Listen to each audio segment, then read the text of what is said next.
Beis, Volume 1, middle of chapter 118.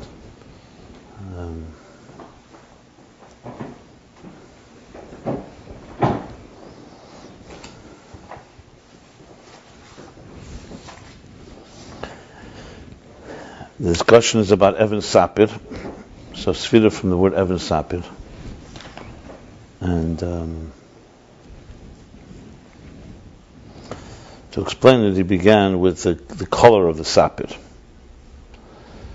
So in the last page, he explained that the color given, sapir, the Pagda says, is chokhmah. It's how Malchus connects to chokhmah, and it's the psichas kol hagvonim. Essentially, it's the opening that leads to all the colors. And he made it clear that it's not a color on its own.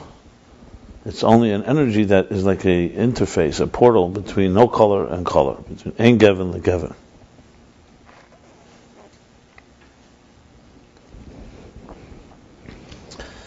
Yeah. And Aveda, that's the Aveda, the Yesod, the foundation of all work and all service, is that you do something without any colors. It's not colored by any objectives and any side agendas. And that, when it's Gavin Lovan, that type of Gavin Atzmi, I'm sorry, I didn't say Gavin Atzmi, that type of purity that does not have any color of its own, that allows all the other colors to come out in their true colors, their full intensity. As soon as something is colored, it already impacts anything that will come within its proximity, because it gives off its own particular color. That was chapter 117. Chapter 118, he continues and says, according to that, according to this discussion, we could say it fits and it's consistent with what it says in the Bechai. What does the Bechai say? That Sipar hu even yikara levena, that Sapir rather, is a precious stone that is white meaning here clear, not as a color. It says also from the Shem of the Radak that this is the crystal clear, like. So in other words, the true color of white is not white as another color, whether it's off-white or other white. It's a color that is colorless, essentially. And he goes on to explain that the color is given atzmi. That's what distinguishes it from all the other colors. We were having some issues with this and understanding it. I'm still in the middle of researching and looking at other Maimorim, because I see the Mittler Rebbe and others talk about this. That you have obviously natural things that are created with a color. For example, blood is red. It's not painted red. Even though it's interesting, Taka, blood inside the skin beneath is not red. It's only red when it's exposed to oxygen. It's more blue. There's a theory like that, doesn't? No, they know. You can know today. I heard of that, but I thought that was... Okay, but either way, red is definitely naturally blood. But blood is naturally red. The sky is naturally blue. Grass is naturally green. So it's clear that we're not talking about paint, because paint is obviously not the thing itself. You can paint anything. I think it's really very posh what he's saying here. That white is because white does not have any personality.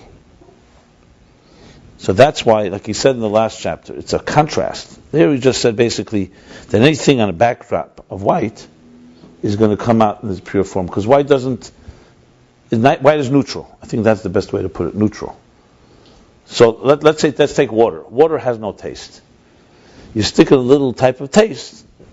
If water had its own taste, let's say it tastes a little bitter, and then you put it in something else, you don't even know what that something else will really be, because it's going to be affected by the original taste of water. Which really in chemistry and a lot of science is very important. When they mix certain things, there's a thing, they want sometimes to mix something that the original thing does not taint. Like for example, you may put an ingredient, even in halach, in hilchos kashrus, and treifus, there's this issue, there can be an ingredient that, let's say, makes it more liquidy, but it doesn't change the taste of the object. I was looking for an example for this. Anesan Tam Lev Gam. No, it doesn't fit here. No, that doesn't work. Or maybe it does work. Anyway, the point is that I think a key element here is the neutrality of the whiteness. That's why it's calling it a Geven Atzmi. So obviously there are things in this world that are created with a color. That's how it is. God created things that have a natural color. But it's not a Geven Atzmi because they have already their color means a shape. So Geven Atzmi doesn't mean that Atzmi that is born that way. Look, there are people born white, there are people born black, there are people born with different pigment skin. There are color blue-eyed people, there are brown-eyed people. These are definitely not Dvarim Neisofim, so to speak. It's not like there's an eye and the eye happens to be blue and there's an eye that's brown. Just like there's white. But white is a neutral. Geven Atzmi means that as soon as something is colored, whether it's blue or red, it has a personality. That's the key.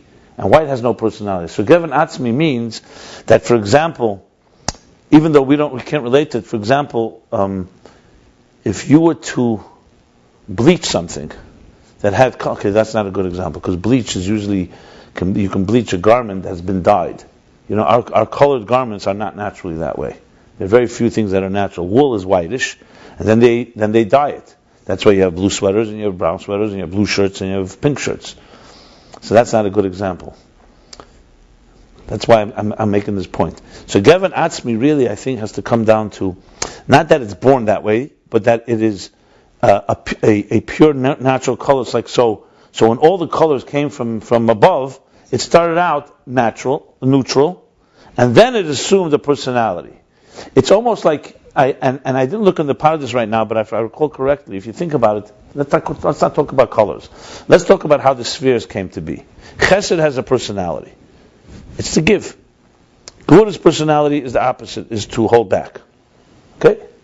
Now, if you go before there was the Sfira, obviously godliness doesn't have either personality.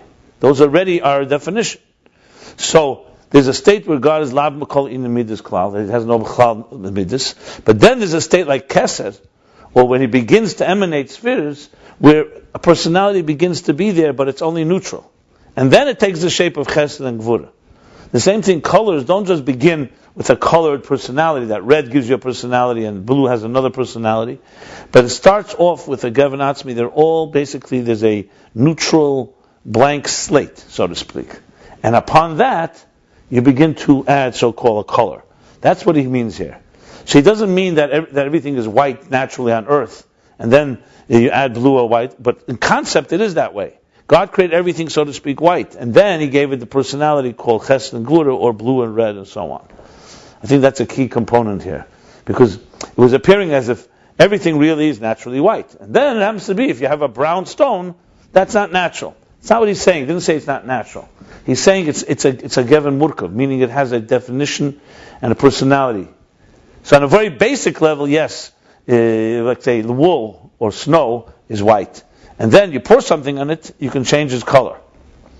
Now, it's interesting, he didn't bring water yet, but water is a very good example, because water is a very neutral color in that sense. So I'm just going to go through this again, because we were so, going slow. I'm going to read quickly from the beginning of chapter Kuf Yud Ches. Can I just ask one question? What's the point of color in general? Color is so like anything, like just the point of any description. The things have colors, things have sizes, things have shapes. Existence is made up of a structure. One of those elements is colors. It's like Even in Kedusha, the flags had different colors. The flags of the Shvatim. Yeah, and then they have the Mishkan. You have the Tcheles, you have Argoman. What was this function? I told you, what's the function of size, height, width? It has to do with the thing itself. For example, if you want So colors also has to do with the thing itself. Different things have different shapes, and they have different colors. Every color has its personality. And why is this question more about color than about size? Some things are small, some things are big, some things are tall, some things are short. When you define something in this world, if from sight, when you hear things, you could hear a shrill sound, you could hear a sharp sound, you could hear a dull sound. In sight, things are defined by measure, by color. what I meant was, is it, for example... I understand what you meant, so I'm answering you. Why is the question about color more than about size? What I mean is, okay, so furthermore, there's What does the size have to do with Chafetz Gavra? When something is 5 feet tall, something is 6 feet tall. I don't know. I'm asking, is that because The answer is to do with everything. It's the parameters of existence. I mean, things have measurements. because you could have the same thing in smaller size or bigger size. You could have the same thing in different color. All right, exactly. So the question is, why is this specifically? Because they, for example, the Abishter created, for example, grass, green, the sky, blue.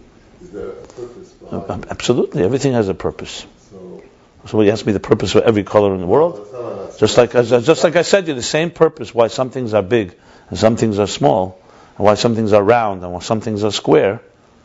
Same thing. This one things are blue, some things are green. You could have bigger and smaller, the same thing. So, and you could have color also. Same thing. So I'm saying, why specific this? So I'm asking you why something is round, why something is square. Do you know the answer to that? No. So it's the same answer. Whatever is round and square, it's God's will. Each thing has its reason for being this way. It's not a discussion here to go through. I mean, it's a whole world. It's the same idea behind it. I just told you that it's called Ein Day Sein Shabbos. Human beings, no two people think alike. No two people have the same face. Same thing as colors. The same thing as shapes and sizes. It's God created a diverse world, many different things. One of those differences is colors. One significant difference is colors. I mean, if you want to learn the Chassidus, it talks about why certain things turn certain colors. Colors symbolize things.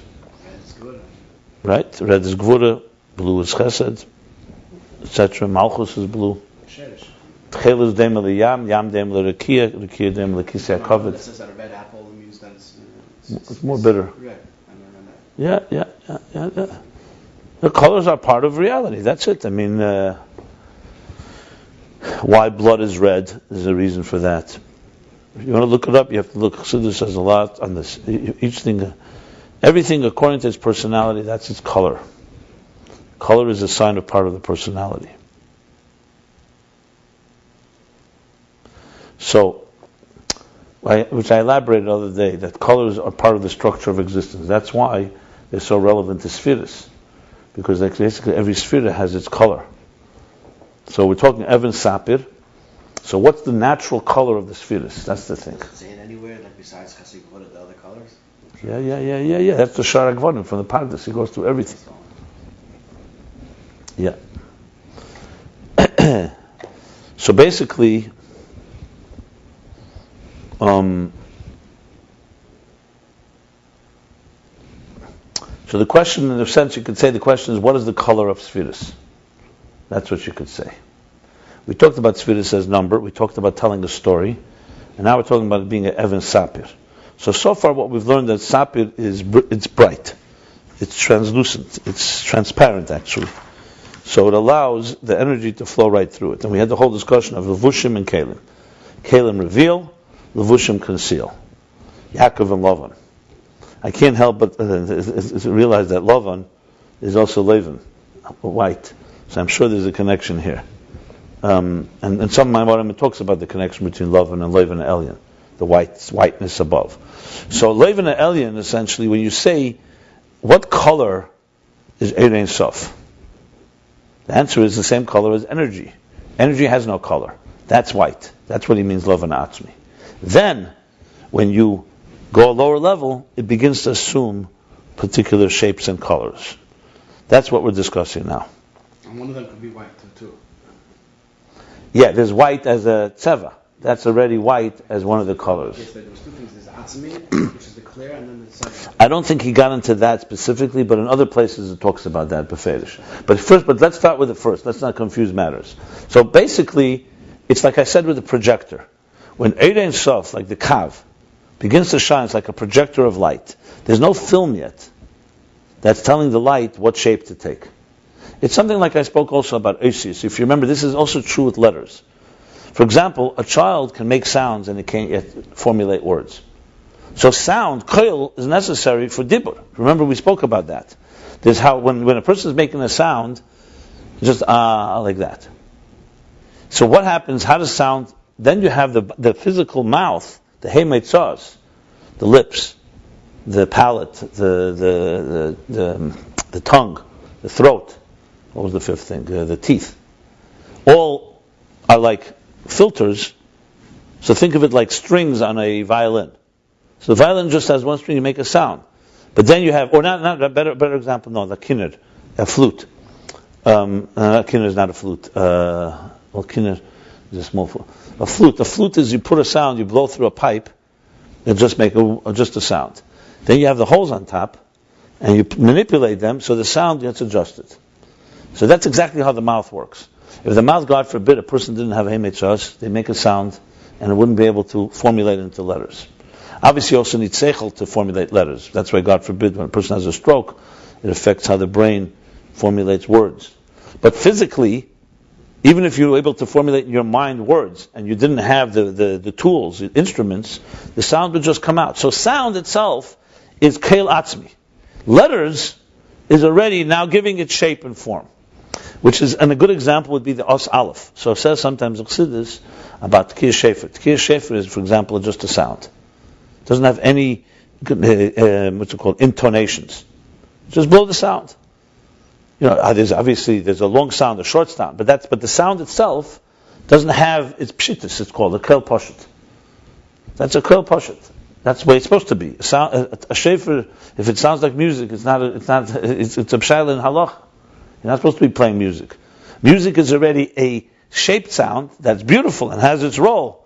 So kel poshet. So it says in Chassidus, in the Alter Rebbe, the Mittler Rebbe, Siddur of the Mittler Rebbe, the Alter Rebbe's Mamorim, that's like Eis Aleph. What's Eis Aleph? That's Aleph. When you say Aleph, you just say one long Aleph. It's like that. Beis is already, so Aleph is the most of all the letters of the alphabet. Aleph is the closest to kel poshet. But then there's Aleph, like you just said with the colors. There's Aleph as a letter. It's also, at the end of the day, Aleph is also a shtickle sound, especially when it's combined with other words. But every letter, every expression has to begin with a Whatever you say, even Beis, even though Beis right away say, but there's an in the Beis too. Everything begins, in other words, with a koil. I'm just trying to give an example of the color of white. So in other words, white light, so to speak, or I wouldn't even say white light, I'd say clear. The clear neutral flow is where it begins.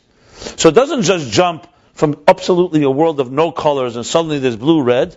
It begins like with a sound, just like it doesn't jump from your nefesh, from your soul, into words, Baruch, Ata, Hashem.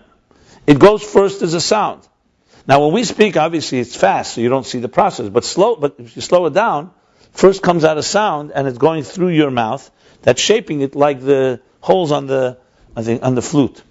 I think that's the key to understanding. Because I remember we were reading it and I realized, we have to go back a moment what he's talking about. He's not talking here that, about painting or not painting. He's talking just how colors come to being, which is essentially the whole first chapter, if you remember.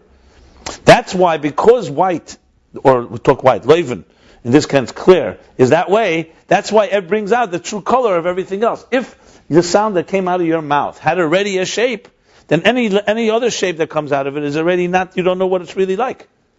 Now we know what a bass sounds like. You know why? Because a kol doesn't have a shape. I mean, it's a beautiful way of looking at how something comes from, like literally from nothing. It doesn't just become suddenly a metzias. Nothing become. I go back to the example I always use with a seed. When there's the conception of a child, of a new life, it doesn't begin that it has Ramach Evarim, 248 organs and 365 gidim, etc., and so on. It begins a seed. It's a seed. It's one cell, two cells. You barely can see it. It's like the thread of a hair. But within it is compact. Then it develops. So the way God made existence is that there should be a process. It doesn't just jump from Agdus, from one force, and suddenly you have millions and millions and billions of creatures. It began, even Beis Bara, Rashi says, God created everything in day one, like a seed, and each day he took it out of that seed, min haklal ala prat. But here, as he made it clear, it's not klal prat, the color. It's not that white has in it blue and red. No. Just like the sound that I make now, a sound, doesn't have aleph and beis in it. But without my sound, aleph beis would not be able to emerge. Same thing here. The colors have their particular root. Chesed, blue, let's say, or white, the color white, whatever. Gvura, let's say better. Gvura, red, is rooted in the 10 hidden spheres. There it has a personality, was beginning the personality of a red. But now you need light, you need a what he calls leuven, a lovan, basically clear light to bring out those colors. Because let's say in the dark, things. You could have a beautiful tapestry with colors, but you can't see it.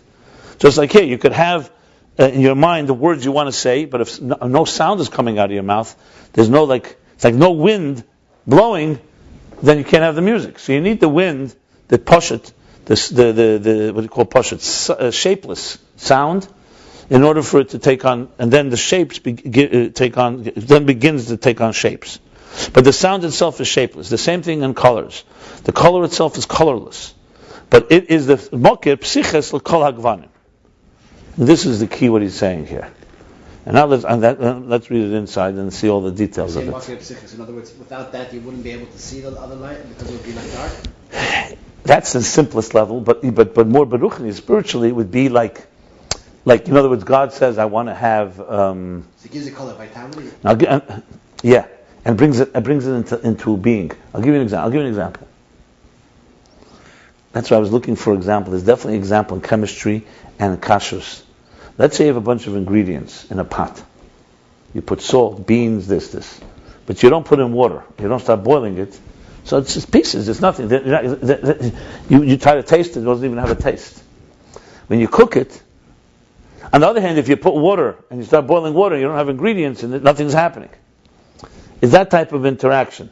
So you have to have so-called objects. The colors are rooted somewhere. But to get them going, to bring them into being, you need to have some energy flow that's neutral. They might be dull, but this gives them. They may be dull. They may be not alive. They may be potential states. Like I said, a good example is ingredients in a pot. What's ingredients in a pot without the so-called kochanet? This gives them the brightness. Yeah. And I think you have to think a little deeper, because that you're right. That's technically, that's like I said before. Remember that Shoshius, he said, "Who moshel Shoshius hasui gvonim gvonim v'chlayir kol gvonim salm v'lenirim." That's very clear. But here he's even talking about the creation of the colors. He's not just talking about the emergence, the creation also. That's why I gave the example of sound. Is I think a perfect example. Perfect. I mean, it's a good example. In other words, you could have right now in your mind, I want to say a word. You want to say bracha. But if you don't have a sound coming out of your mouth, whatever reason, there's no hevel halev. Color is the same thing. Yeah, exactly. So you can't say that the colors, the sounds, Beis, Gimel, Dal, whatever, are nichel in the general kreil poshet, in the substanceless. Just like you can't say on a flute, someone's just blowing through a flute, it doesn't include actual sounds. It's not like Chal and Prat and just revealing it. It's almost like that's what he says, it's like between Ayin and Yesh. Look. Again, the purpose of all this is for Esedlin our minds. We think very Megushim dik. I'll give you an example how this helps a person. You talk about a problem, let's say your son or daughter comes to you and they have an issue. Or a friend or someone comes to speak to you. So you look at the issue, and is the issue how it's being expressed, or is the issue the actual energy that's flowing? In other words, for example, if a person doesn't have passion, if a person doesn't have a real drive inside of them, then almost anything they do is not going to work properly. When you see something not working, you have to realize, is it the passion that's lacking, or is it that passion is there, but they just don't have the skills, they don't know how to technically do it. Like, let's take communication skills, or you take writing. So a person has good ideas, but he just doesn't have the skill, he doesn't know how to formulate it into words. See, that to me is more, that's the colors. Or it could be the other way around. He has all the colors, he has the words and so on, but it's lacking vitality, it's lacking energy, willpower, passion. And it's a very different problem, these two things. So the outside person who's looking at it, it seems to them the same problem, but it's not the same problem. This person is lacking skills, and this person is lacking interest. It's a big difference. And so I'm just giving an example why when you learn this in Chassidus, you start realizing that what I see, all these colors, didn't just come from nowhere. There's a reason that there's a place where they originated from, and that place is not a color place. When he going back to Aveda, what he said that when the Yisod, the foundation of the Yisod of the Binyan HaKedusha, foundation of the whole structure of life, has to be uncolored. I'll give you a psychological example for this. If parents are unhealthy, God forbid, they have their own insecurities, and they use their children, even though they may not even know it, as being like ways to fill in their security. Like it's all about them. Because they're not secure, so a child, let's say, doesn't get a good mark, it's not, you really care the child didn't get a mark, it doesn't make me look good, type of thing. Just giving an example. Or the image to other people. So this affects children, because children are being used as props to complement or supplement a parent's problems. And if it's very deep problems, it can be real distortion. So what's happening here? A child came out pure, and the colors of the parents are shaping this child's life. Parents, on the other hand, who are connected to Lovan, like I said, live in Ayin, we call a pure place. So of course everyone's got their issues, but they don't bring their colors in coloring their children. It's a big problem. Because on the other hand, you say, one second, but I want to influence my children for the best, and I want to be mechanech them, educate them, so I'm going to educate them with values I know. Yeah, they're two different things. We all, of course, have to bring the values we know. But the question is it values that's coming from a healthy place where you are here, a responsible parent to share with you, or is it coming because of your inadequacies? So, like, for example, a parent who starts yelling at his child, disciplining them in a frum way. And maybe it has nothing to do with frumkeit. It has to do with a child, a parent that needs control. It just happens to be taking the shape of frumkeit here. And then I see people, a parent, the same type of parent, not in the frum world, is imposing something else on the child. What school to go to forcing a child to do things he doesn't want to do. So it's coming from the need of control that the adult has. Very different than if the parent says, okay, I have to figure out what's good for my child. It's not coming from my need. And I step back, and I think this is good advice. It's a whole different story. Because one is coming from a place, obviously, you're responsible to give your child the best type of personal education. But it's not coming from you and your colors and your personality. I'm just using it as an example. There are many, many examples. So the purer the person who is doing the influencing, the more the color of the child can develop and become who he or she is supposed to be. I always tell the story, because it's a good example.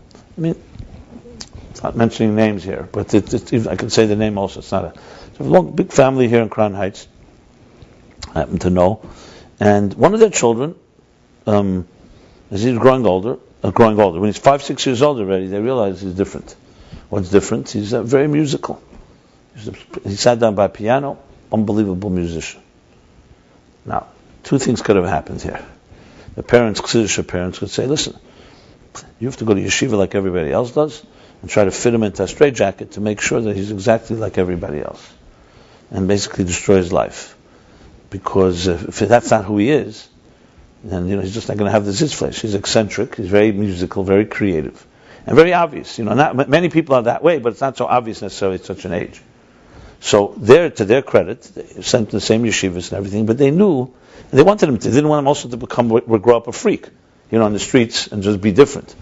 And is a completely healthy person. There's nothing mentally different. He's just wired differently. God created him with a certain talent. Some people have that. And what they did was, he went to yeshiva and they expanded, but they weren't strict with him in the sense like, why aren't you getting marks like this? They're trying to force a circle into a square. They say, a round peg into a square hole. They didn't try to change that. They bought him a piano. And they always had a certain adjustment. Why? Because the parents themselves were secure, Chassidish, healthy. And it wasn't about, make me look good, what kind of son is this, and so on. So he grew up to be an excellent guy. He's married today. He's a great musician. One of the best bass players today around. And it's a good frumid. I saw, with my own eyes, people who destroyed their children. Exactly the same scenario. Because of their problems, not because of the child. So what's the difference? They didn't let their attitudes. They could have said, one second, we have standards here in Crown Heights. There's certain standards in Chabad or whatever. And he's not fitting it. Now, obviously, this has to be done with discretion, because what happens if a child is a very wild child and a big troublemaker? It's not like you can just let anyone do whatever they want. But the point is a big difference if you're bringing your colors or you're not bringing your colors. And when you really want to be a good communicator, a good educator, you have to put yourself aside and figure out what is this person really about. And if you bring your stuff in, it's usually a sign that you need to. Why do you have to bring your stuff in? And this is even in conversations we have with each other. They call a compulsive narcissist. You ever hear this expression? A compulsive narcissist. A narcissist is someone who thinks only about himself. It's a word from the Greeks, actually. We call it a yesh, yesh. So what's a narcissist? So the Greeks, I don't have to teach you Greek mythology, but there was this guy that was looking all his life to fall in love with somebody. And he searched and searched and searched. Nobody matched his needs. So you know what happened? One day he's by a pool of water. He looks inside and he falls in love with what he sees in the water. An image of himself. He finally found the perfect mate. That's a narcissist. He falls in love with himself, and the rest of his life he's looking always to find this. Obviously, it's an illusion, because he can't find it outside the water. So he's wondering, why can't he find it? Why is it only when he's by the water? I mean, obviously it's a myth, but it's a good marshal. He can't find it outside the water because it's a false. It's like standing in front of the mirror. When you have a mirror, yeah. So it's like the guy who goes on a date. He speaks 2 hours about himself, and then he tells the girl, "Okay, enough about me. Now, what do you think about me?" That's a narcissist. A compulsive narcissist is even worse than this. Someone who can't even control himself. So, for example, there's some people you speak to within 2 minutes of the conversation, no matter what the topic is, the I, ich, somewhere has to come into the conversation. You're talking about, let's say, landing on the moon. What does that have to do with you? The guy says, well, I met a guy from NASA and blah, blah, blah. Suddenly, we're not talking about you. You ever hear this? Now, I don't want to destroy any friends you may have, but people that within 2 minutes of a conversation, the I comes in, no matter what it is. Talking about Ayin Beis mitamal ich. We're talking about the subject matter. Now, that's a person who's not in control. The point of the matter is completely coloring every conversation. You can't have a conversation with them because it's all about that person. So you try to say, step back. And there's people like that, usually you say to them, are you a good listener? Yeah, the best listener there is. And he goes on for 5 minutes, he can tell you how good a listener he is.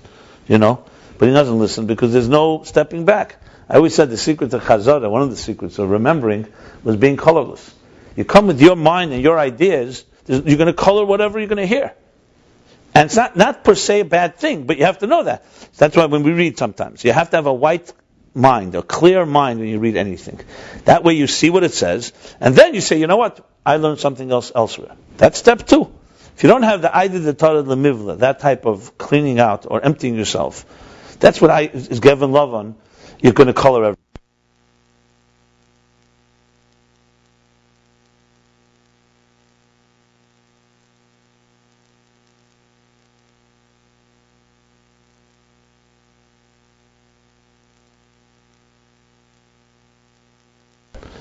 There's no connection. He didn't say directly connection to Lev and Elyon, but I can't ignore it's very, very clear that there's going on.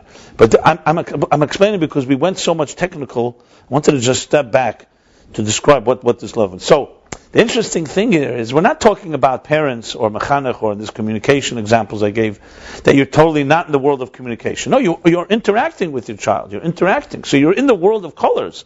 You're just not bringing your color into it. You're letting the situation emerge as it is on its own terms, as much as humanly possible. I mean, obviously, I'm talking human, so I don't know if maybe that's why he said that you can't really have a mitzias, to be completely non-colored. That's probably true, but there's still many levels to get there. So this really, I think, also explains when we spoke about the Yisod of Aveda. See, this is the point. Obviously, like I said, but you need to know, as soon as you're bringing you in, God is somewhere not there, because it's you. You don't really know what God really wants. Now, obviously, the Eibishter created us this way, so we have ulterior motives. But to understand really what something really is, you need to have all other factors have to be cancelled out. In science, in experiments, it's one of the biggest challenges they have, is how do they know when they come in an experiment, how do you know another factor didn't influence it? Maybe it's not the experiment, maybe it was because it was cold outside. So in real experiments, they almost have to, one of the key things is to eliminate any outside factors that may have impacted, because your results may be not because, it's not like you let's say you strike something and it goes that way. Yeah, but maybe the wind blew, or maybe some other factor. So it's critical to isolate, basically get a colorless situation, to put it in other words. And that's when you really start recognizing the emes of something. So what I'm saying it also is regarding, our discussions here all the time. What Chassidus does, and this is what it's do right here, is training you to like cleanse yourself in a way. Clear your preconceived notions, and just be open to something new. That's lovan. You have colors, fine. They have their role when the role comes. So that's really what's called a Gevin Atzmi. But it's in the world of Gvanim. It's not in the world beyond. In other words, this is not Keser. This is Chochmah. That's just, now let's learn. I'm going to learn it inside. I think this was helpful. It was helpful to me at least. Is this called a narcissist? I didn't speak about myself. Huh? What? The capacity? Absolutely. I can tell you, because I have trained people.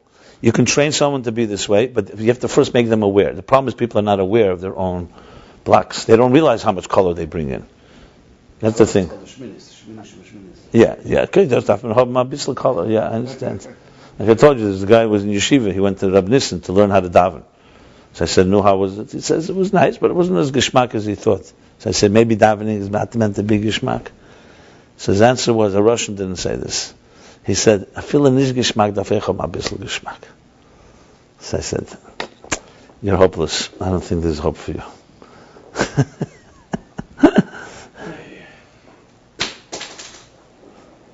Maybe this is a good example for Reina Mashke. Reina. Doesn't have any additives. He's always ready. That's one of the demonstration. No additives. That's why you don't have any hangovers. Because it's the Wasser, the 4% Wasser is the problem. Yeah, the mixture. By the way, pure things in general, the big problem of our domestic society in the West is not, I once read a very interesting article about smoking. I mean, listen, it's proven that smoking is dangerous, but they have evidence in the Caucasian mountains, people who smoke and stuff things, and they live many, many years. So someone wrote clearly, it's not just the smoking, it's the smoking combined with processed food, combined with toxins in the air, with air conditions. And you live in such an environment, there's no pure water, there's no pure air, there's no pure anything, and then you throw in cigarettes that also have additives, you understand what's going on.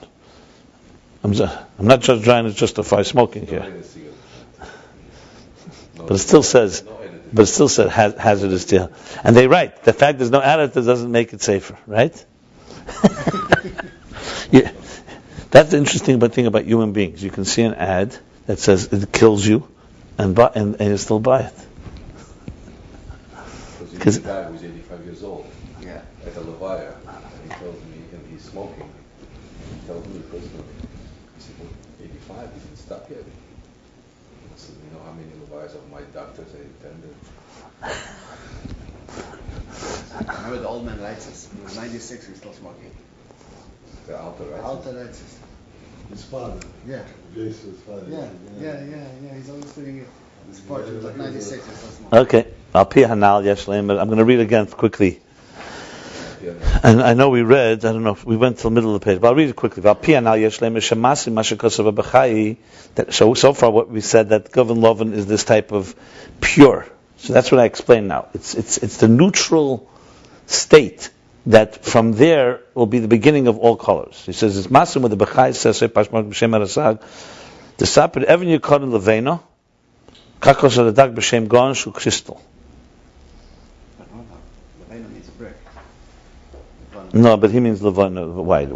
Even yikora in lashon nekeva is levena. He doesn't mean levena brick. No. He means whitish. Levena means a brick. Levana is white. Oh, yeah. I understand. Levana, yeah. Why is the Levana taka called Levana? Because it looks white? Va'inyan hu dinidu the tzeva, the Gevin, Lovan hu Gevin atzmi. This is what I just explained. The color of white is a core color. Gevin atzmi, the difference in a atzmi and a mispashet, or here it's going to say atzmi, or dover nesaf, is like the difference. Like remember you said before, the previous chapter, he gave the example of the impression or the scratch or the outline. You're making a stone. So a stone, let's say a blank tablet, nothing on it, it's blank. You go and you make a little impression, a line, an outline. Or even today, when you do even online, you take something blank and you just make, like I just said with sound, So there, you're already now in the world of sound, but there's no shape to it. So a kel atzmi would be ah, and a color atzmi would be lovan. So what lovan is to what sound is to no sound, the color white is to no color. That's a good example. So there's ayin. There's the state where it's already now a yesh, but it's not a real yesh, not yet a color like you said in the previous chapter. I'm sorry. And then there comes real color, aleph, beis, gimel, dalet, hey. See, understand? So right now there's a state, no sound, then like let's say a flute that is just allowing a sound through a pipe, and then come the actual defined sounds. So that's called geven atzmi. That's what he means here. Aleph when it's in the tzir of aleph, yeah. Just a little. So that's, I think, this is the way. That's what he means here, geven atzmi. So what is the lovan? Is it the clear we're talking about? We're talking about lavan, white. You tell me. It depends how you define white. White has two sides to it. If you're talking white like the letter aleph that already has aleph, but if you're talking about white like okay, this is milamata. No, mamata is a. No, he says it. Crystal, like something that's a crystal. Clear, yeah, clear. The best, I think, word that I found so far is neutral. It's a neutral color. So even the color white that you paint is also, like for example, you'll see, let's say when they give you tests for painting walls or something. So they'll always, if the wall is, let's say, dirty, they'll make a white thing, that's paint white, and then they'll put other colors because even the color white that's simulating, that's not atzmi as we call it, has a personality of neutrality to it. What about the flag? So I think in the context, well, we're going to get there. We'll read it. Let's go step by step. That's why I started from the beginning, because I wanted to go back just to the drawing board. You know what I did? I shut off all the colors and I went back. Let's start from the beginning, because we were colored here by all these ideas. I mean, it's a good example. So I'm thinking the neutral part is a critical element. Like that's what I'm saying. Well, it's not Mumayla. Why are you saying Mumayla? A sound is an excellent example. Why are you saying that? It's a sound. I say Then you have the hey mechois apeh, like your instruments that give it shape. So lovan here means lovan atzmi. Lovan atzmi means it's the essence of all colors. It's the essence of. So God could have made it. Yeah, you could say, you know what? God could have jumped from bleak wool straight to red and blue, but then you wouldn't have this. In the world of colors, you wouldn't have this type of ability to become colorless, so to speak. Be able to go back. Yeah, water is usually the example for geven atzmi. It's the closest thing, really. But then there's sometimes pishtan, and sometimes tzemer, and there's all these things. There's sheleg. But right now, I'm just defining geven atzmi. So I think it's also when we speak etzem in Hispashtus, for example, we say chemer and tzura. So etzem, what was an etzem? Etzem is if you went to the core of something, take away all the flavors, all the side things, the core of something would be the atzmi of it. What is the color of that core? That's a white color. In other words, if someone were to say to you, what's the color of a soul? The answer is it doesn't have a color. But if you were going to say color, it would be the closest thing that would be white. White meaning clear. Clear white. That's what we're really talking. Don't think of white and black, and that's not what we're talking about, white and black. But you see, for example, black, in a strange way, black has a similar thing. Except black, if you put black and you put red on black, you're not going to see that it's red. But black, too, will bring out the white of something like nothing else. But that's a different discussion. Because black is the perfect opposite of white. So that's why you see a black car gets a lot dirtier than a white car. That's a separate discussion. I always thought about that. Like if there's something white, should you see the dirt clear? But you see more in black.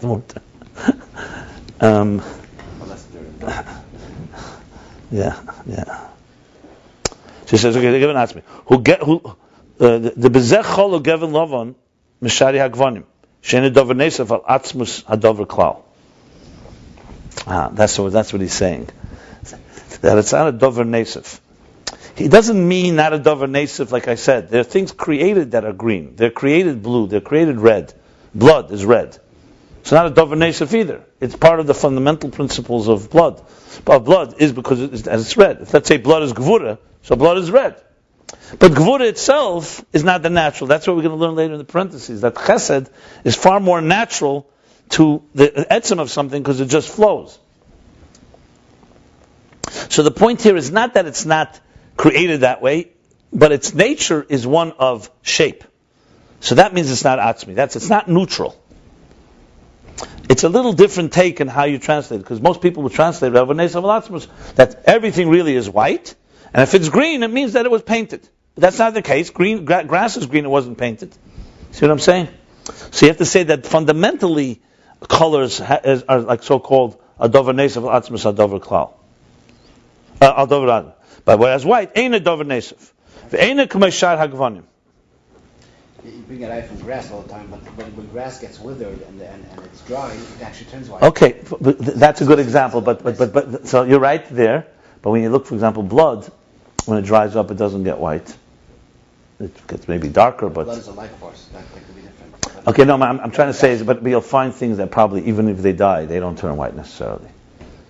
That is a good point. If everything could turn white, that would be excellent. But that's not the case. The things definitely don't turn white. As a matter of fact, God forbid, the corpse and these things, they turn black. They turn darker, not lighter. But I know what you're saying.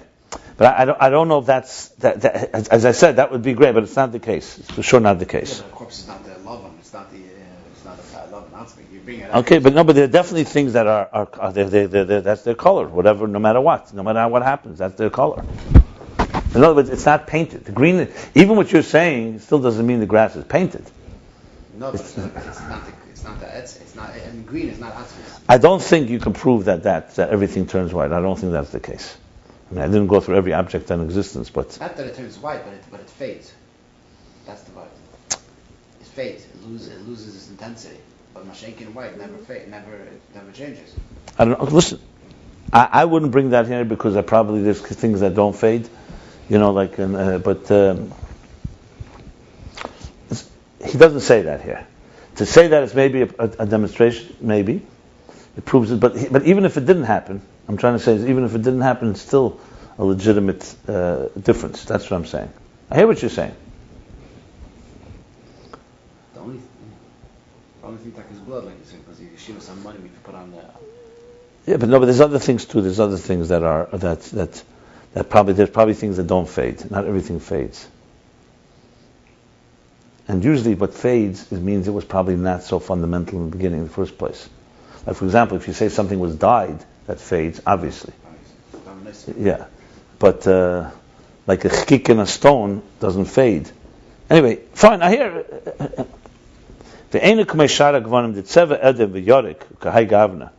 not like other colors, like the color red, the yorik we've established, yellow or green. I looked around in all the places the Maimorim uses yorik, but it doesn't say which one it is. All of them are additional on the atzmius. I think another way to explain this is like this.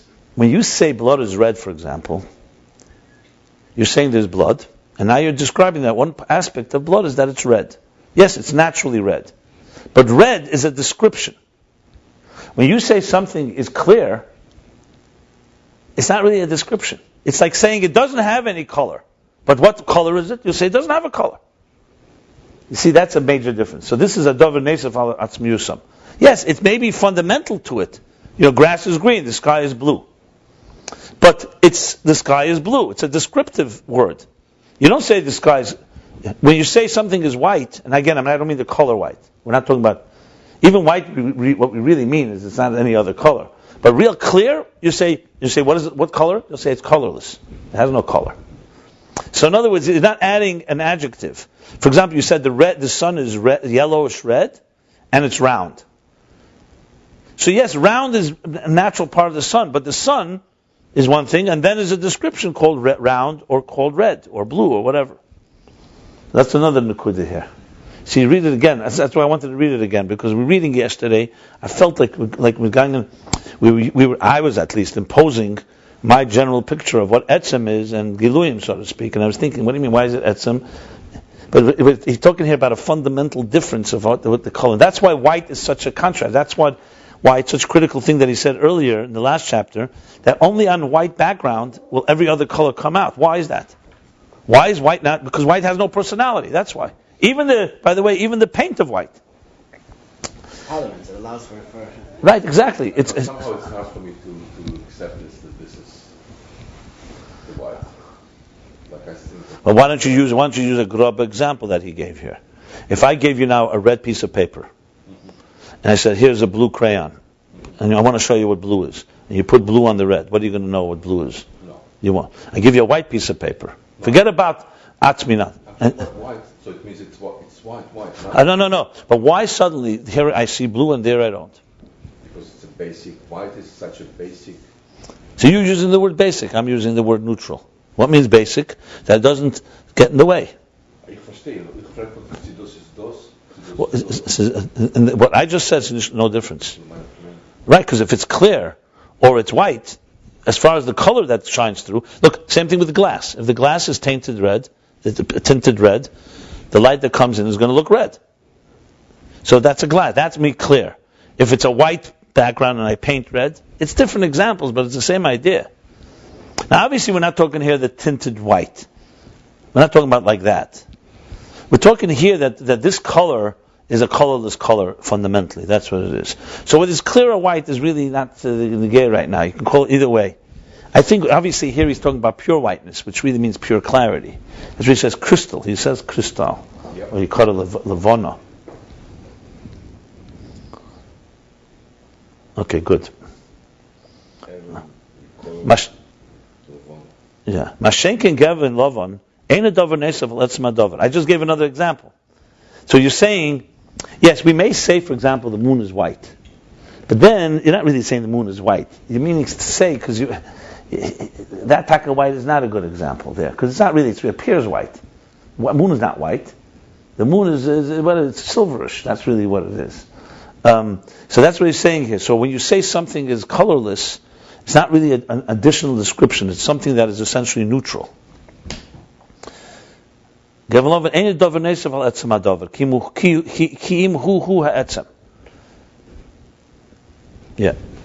is the etzem. But the fact that it's colorless. In other words, color is an additional element. Like I said, I have blood and then there's red. Another adjective. Essentially, yes. Right here, the last line.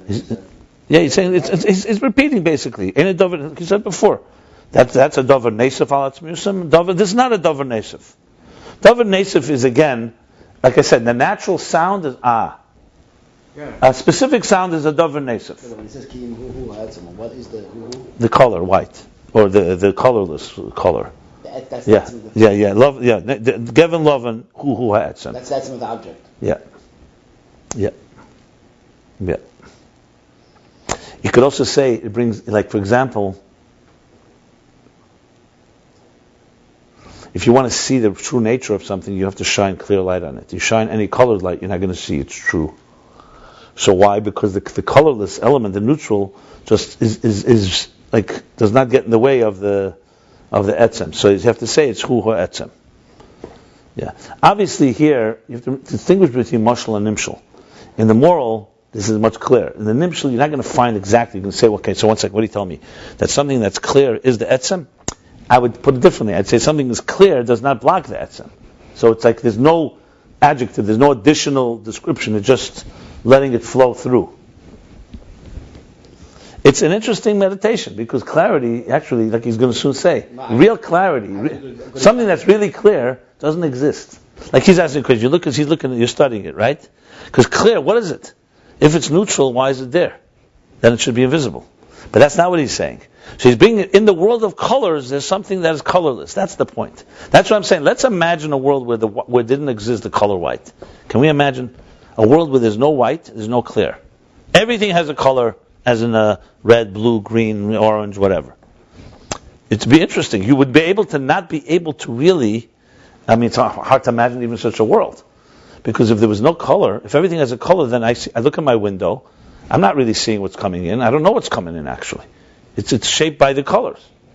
The idea of a clear, what we call a clear pane of glass, wouldn't exist. That something should not be in the way. Everything would be narcissistic. Let's put it that way. I have a good marshal. If you put on a pair of glasses, not prescription glasses, you put on a pair of glasses and you ask the person, what do you see? He's going to tell you everything that he sees. Very good example. It's an excellent example. Exactly. That's called transparency.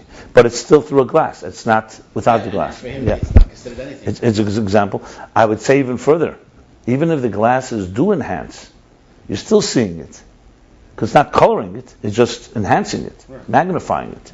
If you wore sunglasses or you wore tinted glasses. Brown glasses, what do you see? You see brown. Yes, absolutely. Or the way brown interacts with whatever other color. Yeah. This is fascinating. So when you meet people today, think of what colors they're giving you off. Or are they transparent? I mean, a Rebbe, when you chiddush with the Rebbe, that's what it meant. There was like a clear thing, you see yourself in your fullest form. Okay. U'kamay kol davar shu b'mara edem yorik odem edem is Yosef, huh? But edem is odem.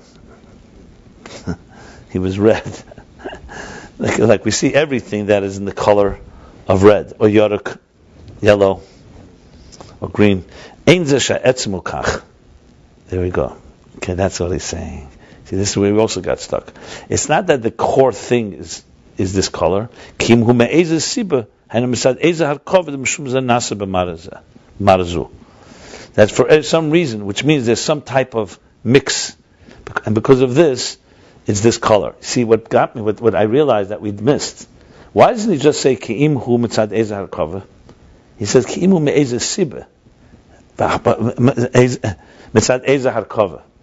Because he's saying, you see, here's what this line threw me, because how could you say this? What do you mean? Grass is green.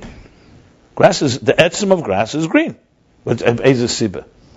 But if he said it's not ezeh harkova, we'd have a problem. But ezeh siba, yes, exactly. Grass could have been grass and wouldn't have been green. The etzem grass doesn't need to be green to be grass. Ezeh siba, whatever, God made it for a certain reason. There's definitely a purpose in it. So it's an adjective. It's a shem hatayir, it's not a shem ha'etzem. It's a description that grass is green, and yes, it's fundamentally, we're not talking about painted green. We're not talking about dyeing it green. But it's mitzad something else. In other words, when you say grass, you have to add that grass is green. Or you wouldn't know.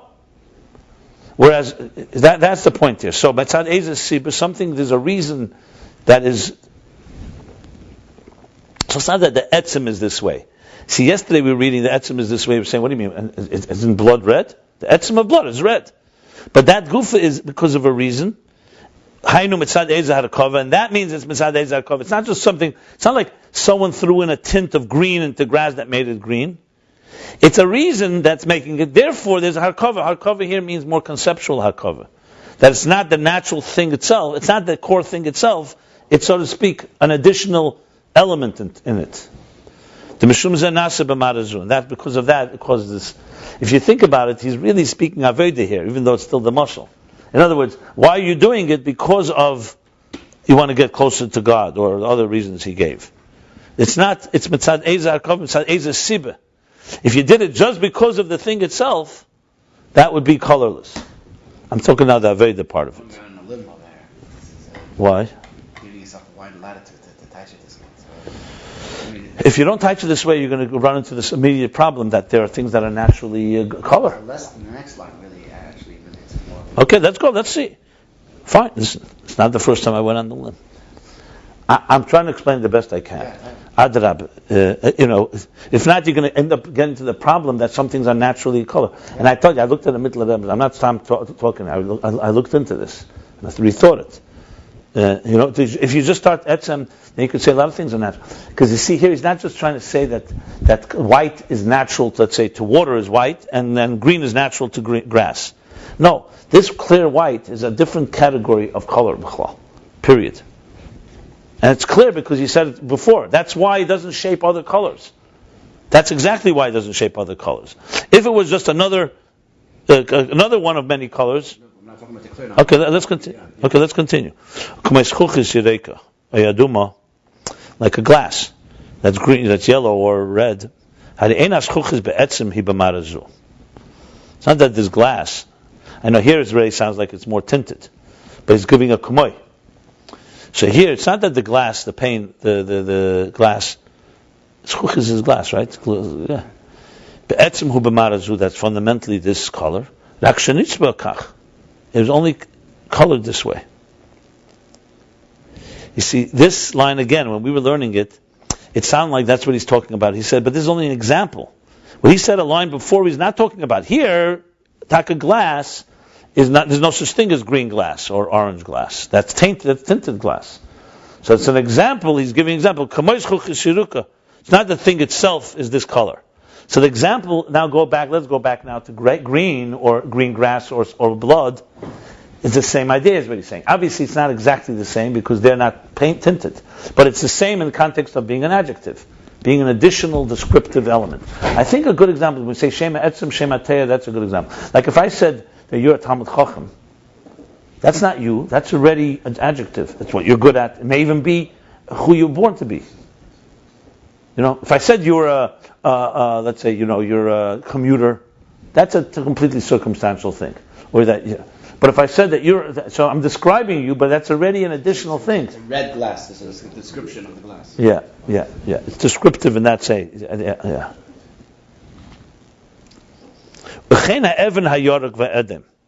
Here also, okay, let's see what he says now.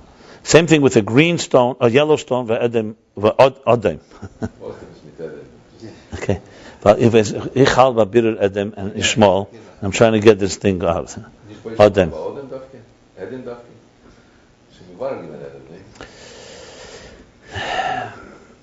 Yeah, but there's still the illusion of Adam is being, yeah. The enemy is dead, but we still think it's alive. Okay, but Adam, it's not that the stone is fundamentally core at this because we see the stone in a different color. Okay, this I'm not so sure. This is sure. This is clear. What's clear by you is not clear by me. What's clear by me is not clear by me. We see the stones in general are not red. So we see that the core is not red and green. It happens to be that this stone happens to be red or green. But why can't you say stones? For example, diamonds. Not diamonds. Emeralds. Emeralds. You have opals. You have sapphires. Some stones have natural color. Some stones don't. I'm saying. What I'm not clear about this when he says, I hear what you're saying, but since when do all stones have to be the same color? You're making it sound like all stones, either they're the same color or it shows that, why not? Why can't a color stone be, there's stones that are blue stones, I don't know, God made them blue. If the definition of a stone would be blue, so then all of them will be blue. But the fact that there's other stones shows that it's not a core thing in the stone. But you're making like all stones are the same family, and I'm telling you maybe they're not the same family. Let me ask you a question. If some elephants are gray and there's some white elephants, what would be your thing? You wouldn't know. You'd say, listen, some elephants are gray, some are white. That doesn't mean that it's I'm not. I mean, yeah, you could also say the same thing. It's not a core color for them, because or else they'll all be the same thing. Okay, that's interesting. Yeah, maybe I didn't think of it that way. If something is atzmi, then it cannot be exception. Like even people, color people. Yeah, I mean, it doesn't mean that black. What does he add here? This line. What does he add here? No. Like if I understand till here. It's not, no, I'm not talking about painted. I'm talking about before. That was the schuches. I'm talking about before the schuches. We said kol davar shemar edem enisha etzemhu. It's like I said, the grass is green.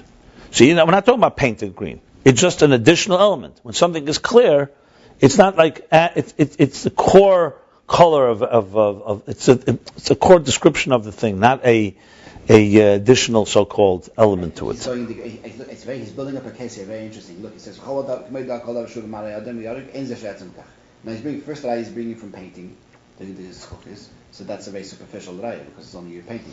Yeah, but the same thing is similar. The next line he's actually going even if it's not painted like a heaven, like a gem. I hear you. I know, and he began. 1 second. But before Schuchis, he already began be'etzem. He was already talking about things that are fundamental. Schuchis was an example. Yeah, it was an example that it's not the etzem, and then he goes on to the next line. Yeah, I think we have to go back to the. And he keeps on building the case. Now look at the next line. No. You see, what I'm asking is like the shari onodoyim oisi b'mara acheres. You see, if he didn't say shari onodoyim oisi b'mara acheres, I have no problem. Let me explain to you. The idea is like this: white or clear is clearly not an additional element. Very good. We've already determined that it's not a dover nesef. It's atzmi. Clear? Good. Fine. Color by definition, like I said with sound, is already giving shape. Basically, color is the shape within the world of colorlessness. Okay? That's clear? Good. Like, like specific sounds give shape to ah. One second. Ruby that are red. I'm not sure. That's the thing. Wasn't that the question about those stones? Different colors. Look, I'm not arguing with you. We're trying to understand. One second. Hold on. One second.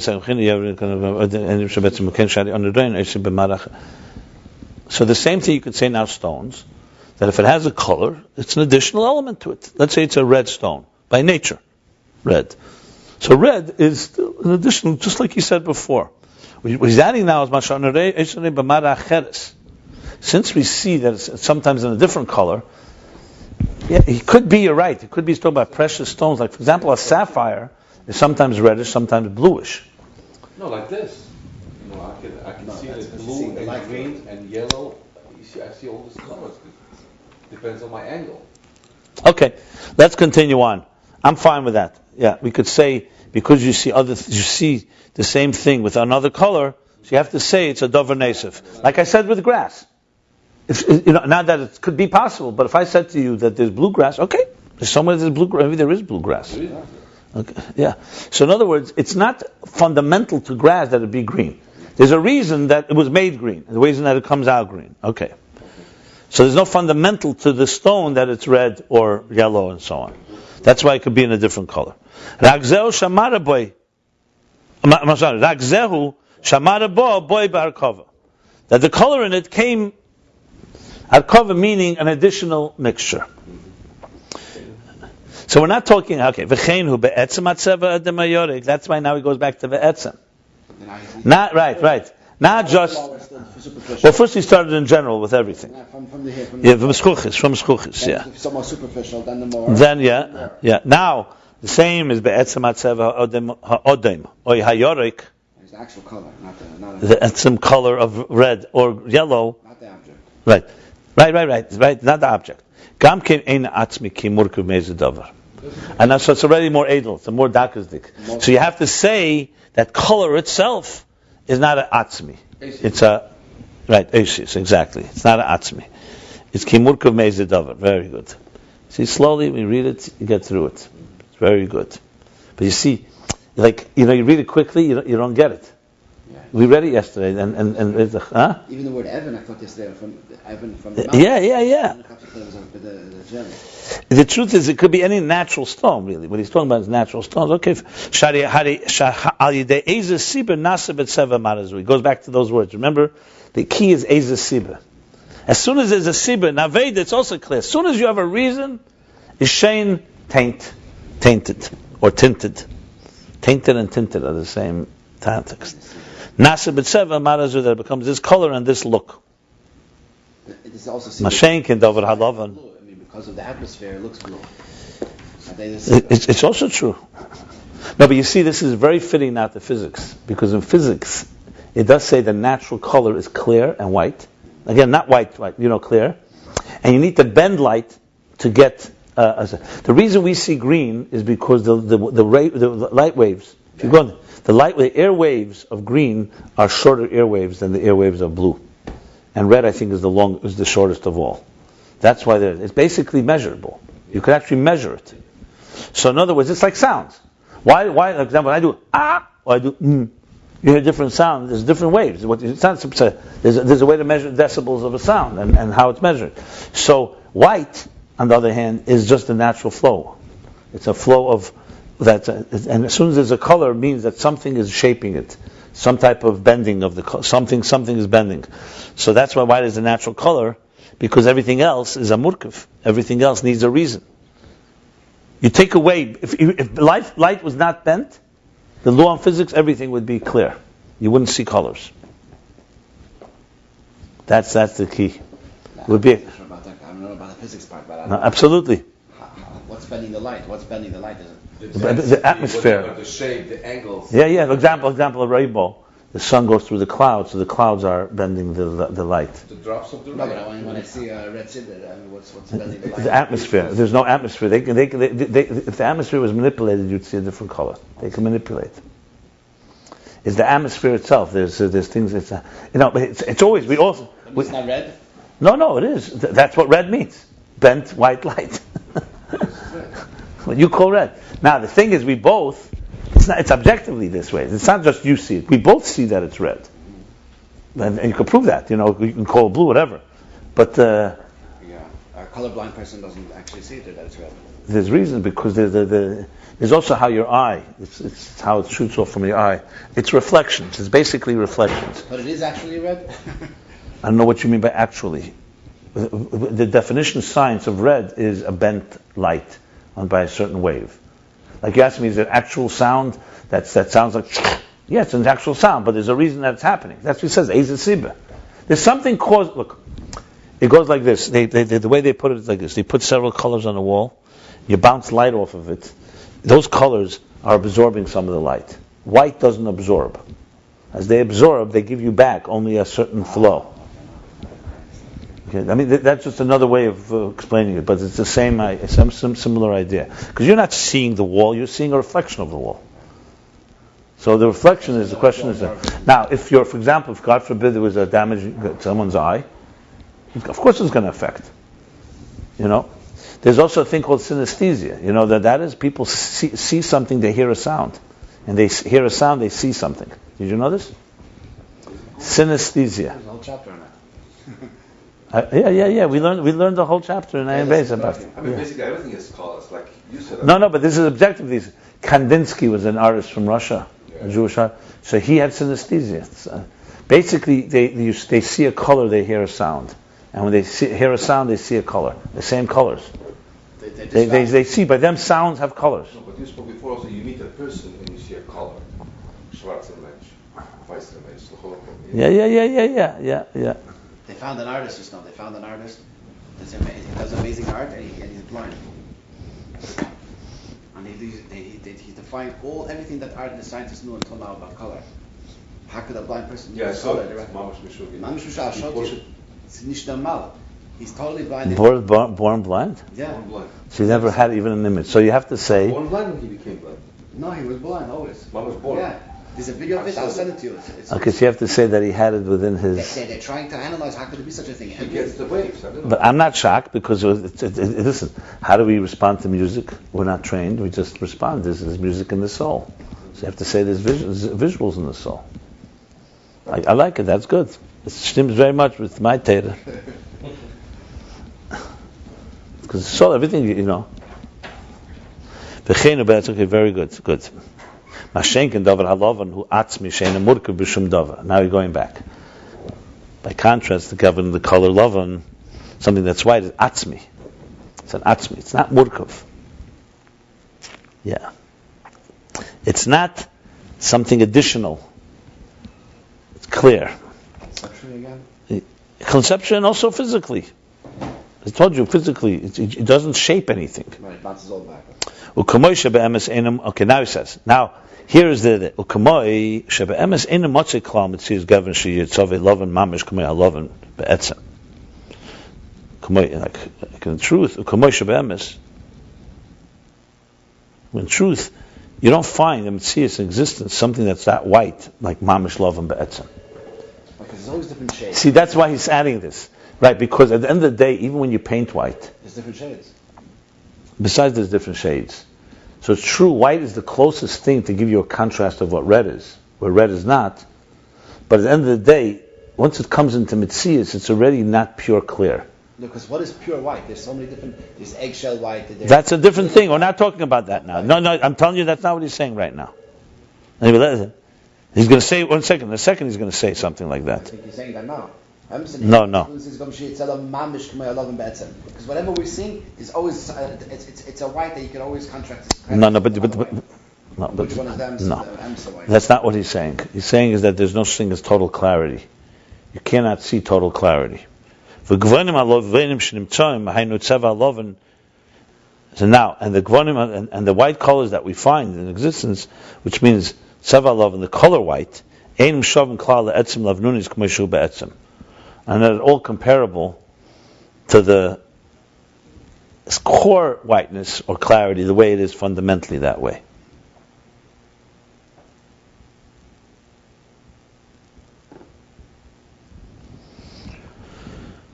Now the Shari Oniroyim I read yesterday, is like going back to Atzmi Shein Murka B'Shum Davar, and I think that's correct. Shari Oniroyim Pishton Halavan. We see white flax or clear flax. Ein Dugmose B'Tzeva Klal Sheyitziva Gamkein Lovan Kamehu. There's no example.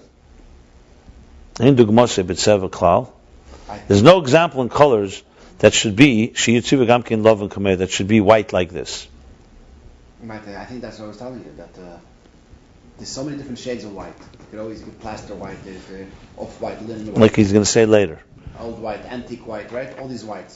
So he's giving me an example. Take Lamashal Pishtana Lovan. You can't find another white that's exactly like that. So therefore you're saying that's a proof, you're saying there's a proof that the real Etzem white is not really in existence. Right. The ones that we have, the actual white that we have, are not an klal letzem levuns kameshei be'etzem. Okay, fine. That's one way to understand it. I'm fine with that. Fine.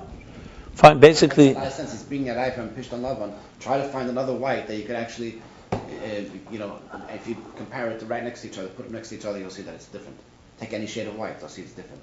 So that tells us that even the color, even in the world of colors, where there's whiteness, is not really the fundamental thing, because there's different shades of white. It's not completely clear to me, to be very honest.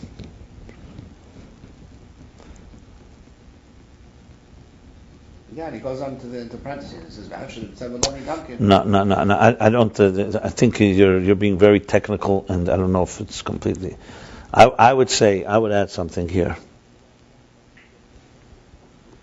Why? Look at that line. Look at the line. Isn't it so like vanim halavanim shenim tzayim? Those whites that we have.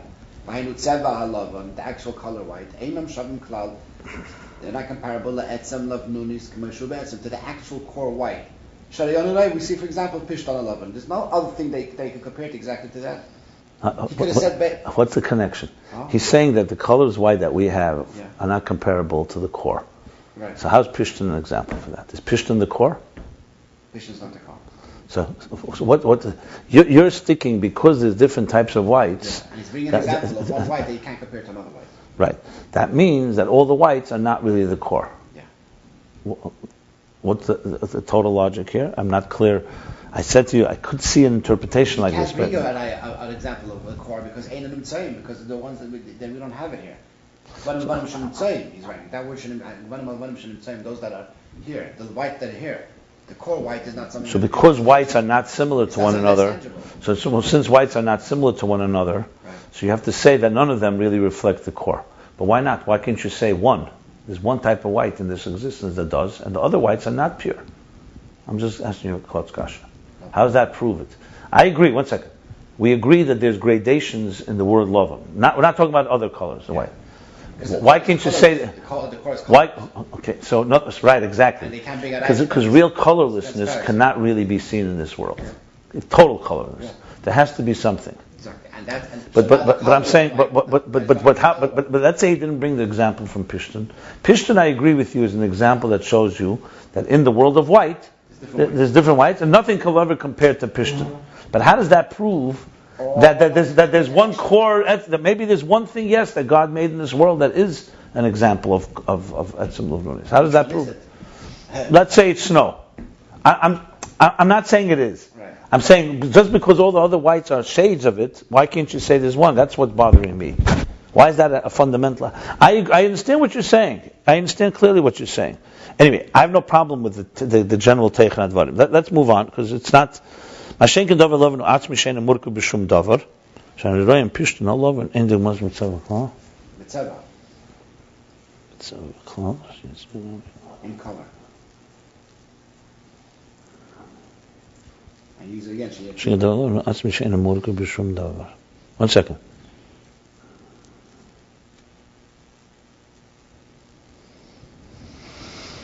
Look at the word siva. He keeps on saying it. Siva is already an additional color, right? Siva is like a tint. The white. It's the white that we actually see on the wall. The white that we see on the paper. The white, not the colorless. Not the crystal. Mitzius gam. She yetziva ilot mamash. K'may Alavan Be'etzem, which is the actual colorless. Okay, fine.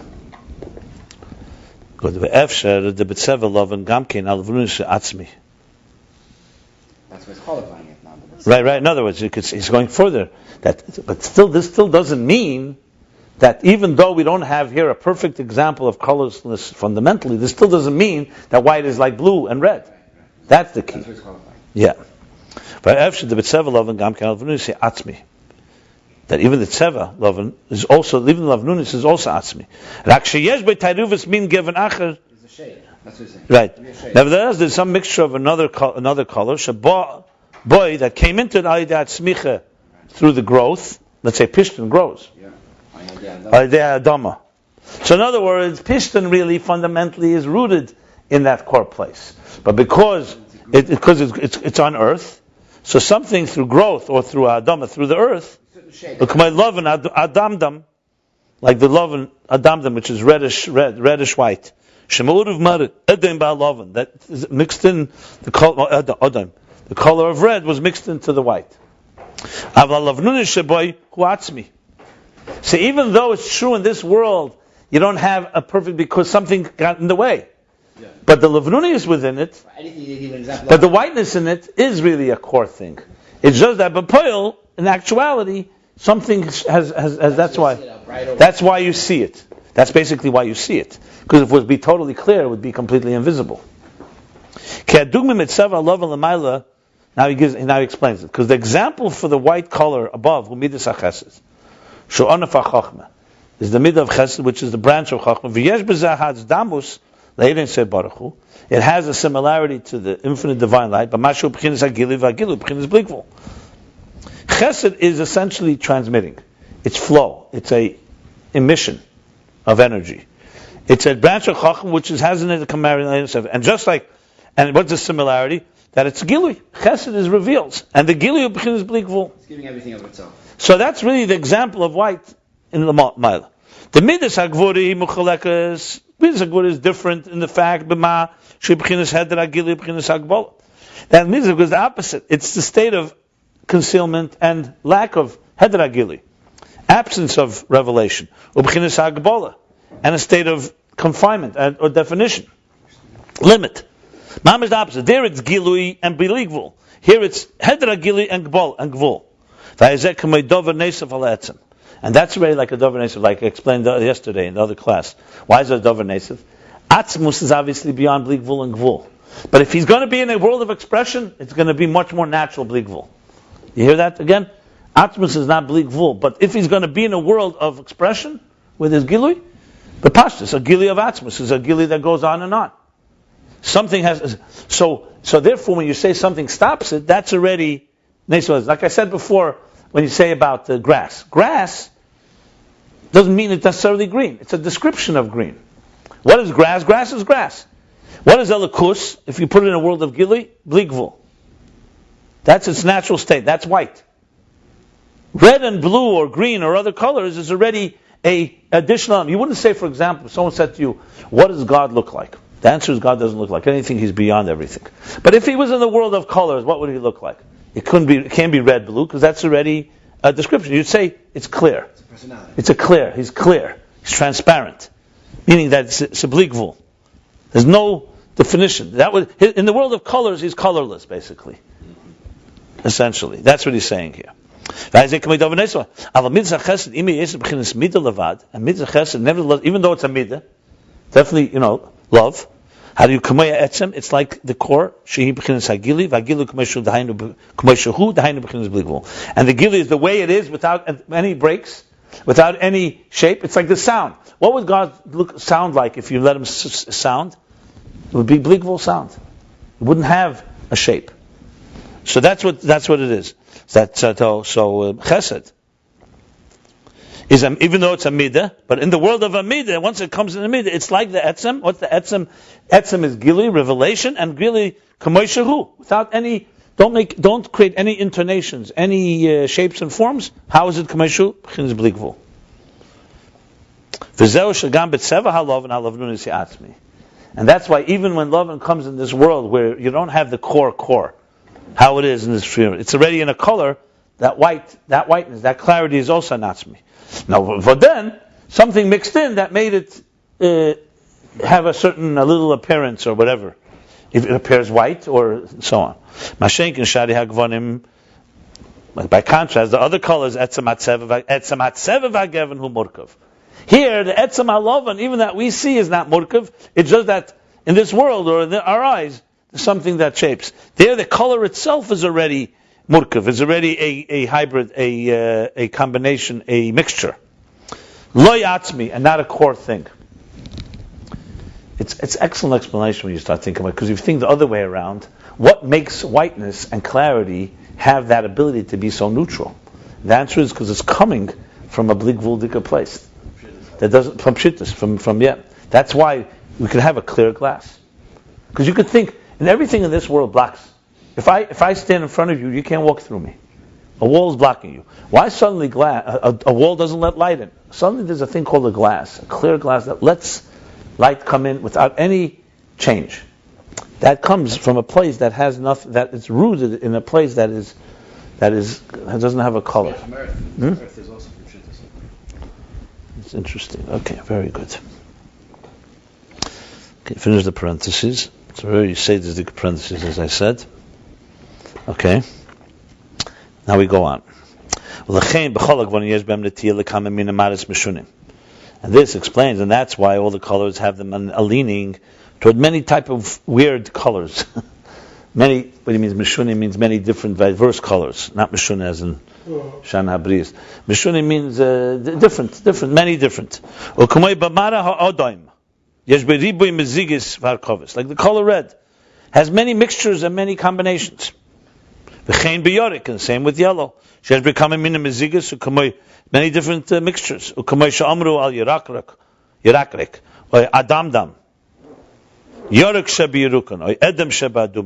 Like we say by college, Yirakrik is greenish or yellowish or reddish.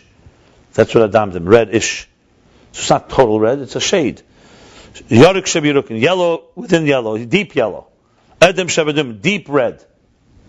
Hadishiyesh hachilukim biyorik ve'odem hu behem harkova. So we see differences in yorik and edem hu behem harkova. So to go back to the white, the differences in the white is not because the white is different, is because of the other extra things that are mixed in, like you said, the adoma, this. Whereas these colors are fundamentally, because they're murkav be'etzem, they are themselves already an additional expression beyond the core thing, so that's why... You can't really prove it, he's just saying it as a given. Well, it says l'chein. That's why they are that way.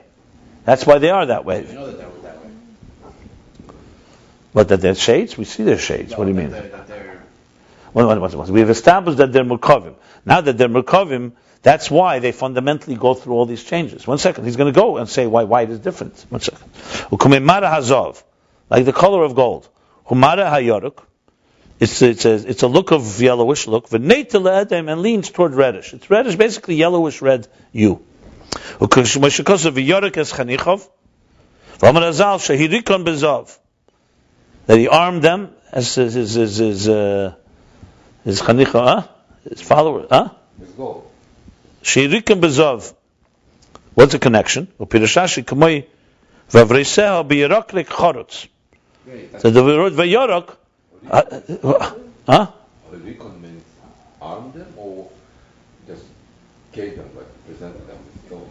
the word bayorik is Vayorik is Hanichov means arm. So he says, what's zov? Because Rashi says, because the word vayarak, that's how do you learn from Yorik Zav? Where's the word Zav? How does gold get into here? Because gold is the color of yellowish that leans toward red. So that's Yorik, and it comes from that word. That means Yorik, that he gave them something that has that color. The same thing, the color of the yolk of the egg, Sheneita le'edem, that leans toward red. Ve'emek yoruk, yesh be'ad mumius, and deep yellow has in it reddish. Ve'emek edem yesh be'shachris, and deep red has in it the black. U'bederakal yesh be'am ribi minne harkovis. And generally there are many different mixtures. Posuach, Pasuch mepnei she'arkava hu metulda. What's he going to post? What did you say? Posuk yesterday? It said closed. No, pasuk means mixed. Mixed rather, I'm sorry. It's not mixed. Because Pasuch is a word used there by the Nagoyim. So he says, even though there are many different arkavas, so then you could say it's mixed. When someone sees different, let's say, shades by the tzaras there, the nega beheres, whatever. It's not mixed, it's the way You it's can born like that, or Yeah. I touched it wrong yesterday. Any possible because in other words, he's saying even though it's a mix, so compared to Lavan, it's not a atzmi, but it's still natural. Like I said, grass is naturally green, but doesn't mean from birth. So that's why it's not possible in the sense of that it's a real mixture would be if a person is born, for example, with shades of colors on his skin. That's not a tzaras. Tzaras is if something happens to you. And suddenly you see a white color and no, pasuk means different levels. In order for something to become a tzaras, you need to see certain changes, mixes of colors. Now, what happens? Maybe this is natural to this person, then it's not pasuk. So that's what he's saying here. That why it's called not pasuk, not mixtures, because he's born that way. That doesn't mean, but it's still harkava. He's just born with this harkava. Bottom line, he's saying, look, what he's trying to say is like this. Colors, besides white, the clear color, are because they are fundamentally so-called add-ons. So therefore they have all these different shades, and there's deep red, and there's all the different colors. It's not tulba. 1 second. That means they're murkavim. Nevertheless, let's say a person, has a certain mixture. Nevertheless, there are situations where the mixture is a natural one, and then it's not together of tzaras, but it's still a hybrid. It's still a murkav. Okay. No, it's pasuk and murkav. It can be. No, pasuk and halacha is not murkav. Murkav can be from birth, and pasuk is dafka, not birth. That's the point. No, Kova can be from Tulda, but Pasuk can be Pasuk. When something is Pasuk, it means that it's a sign of something that's not natural. That's something that came later, like an illness or a curse, whatever. Because why is this? Because fundamentally these colors are mixtures, murkavim. I think the key murkav, again, let's go back to what I said. They are already add-ons. They're not the natural state of something. They're murkavim. Go back. Be'etzem murkavim, right. Let's just say Be'etzem atzeva adam yorak ein atzmi ki murkav. He gave the examples because it's an add-on. When you say grass is green, you're adding on. So you have to say the color itself is not a fundamental thing. It's an additional element. Let's go again. God, the kav. Someone says, what color is the kav that came into the world? The paintbrush that painted the canvas of all of existence. The answer is it's clear. Then he added chesed and gvura, so that's the thing. Then he wanted something to be shaped. So the colors are fundamentally shaped entities. That's why they mix with other colors and other looks.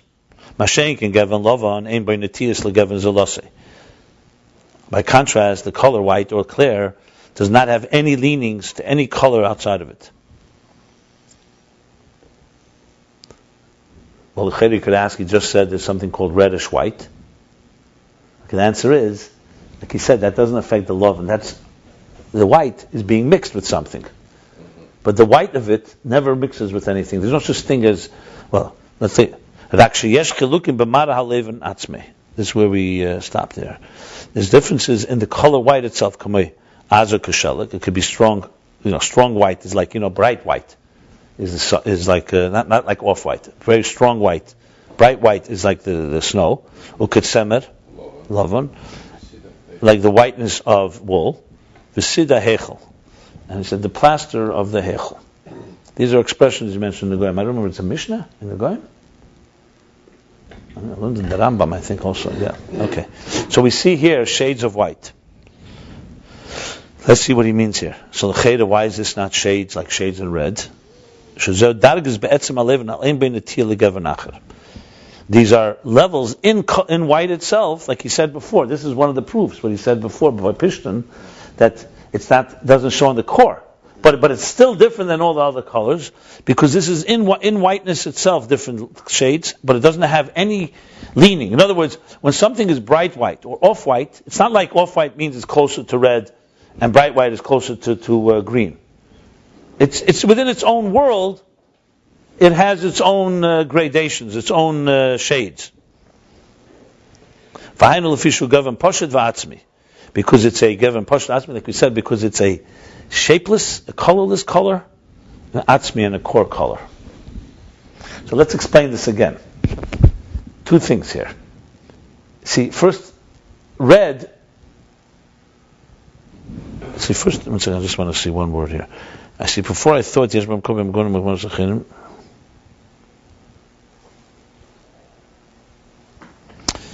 he saying that the other colors mix with other colors? Yeah, that's clear. They mix and they're shaped by the other colors.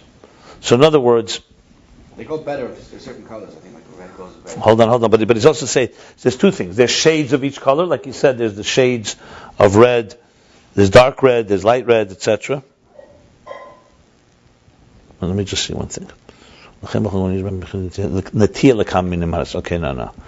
Natia, that they have natia. Other colors, like yellow and blue, or no. But the natia has two elements to it. One, that it mixes with others, and they. No, I'm sorry. One, that they have leanings, that there's similarities between them. You could have something that's greenish red. You could have something that's reddish blue. You could have something that's reddish black. One second. And okay, that's why he said that it's that like Zohav. It's yellowish red, etc. Mashenk and white doesn't have that. There's no such thing as whitish red. If it's reddish white, like he said before, he used that example, reddish white, is because something else is shaping it. It's because it's on in this world. You don't have pure lava.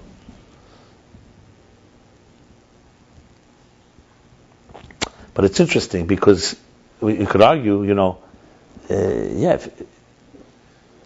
he's clearly saying that. He's clearly saying that when something is reddish blue, for example, they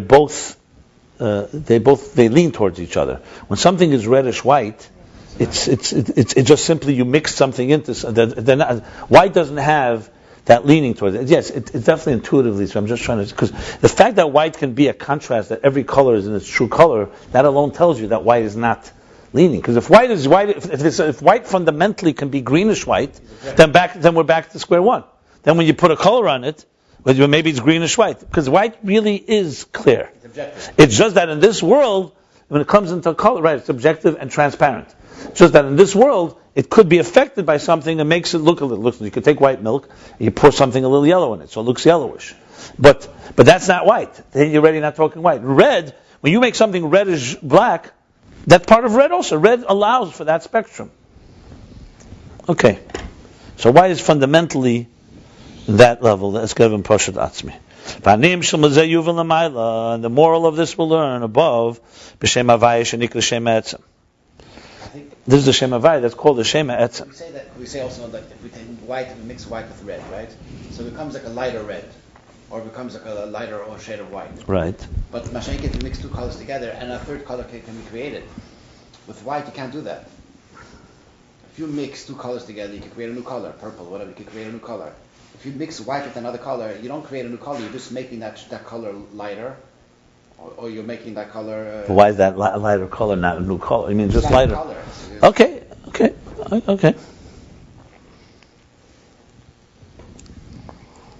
In other words, so even white, as it manifests in a color which is not, as he said, core pure, is still in a different league. You make a light blue out of it, that's it. But it's not. You're not creating a new color. Yeah, because the color white by nature is neutral. That's why.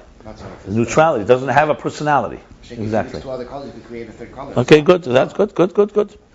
Now let's talk the nimshal. This is an example, a moral for Shem Havaya. It's called Shem Etzem.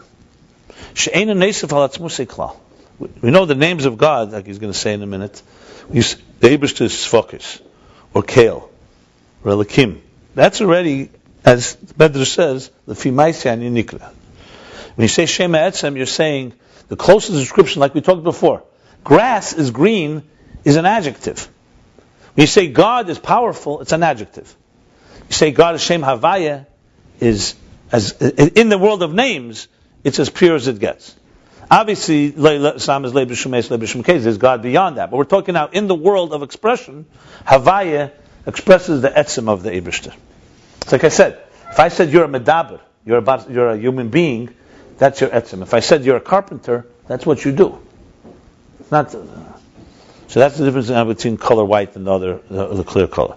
So he says like this. And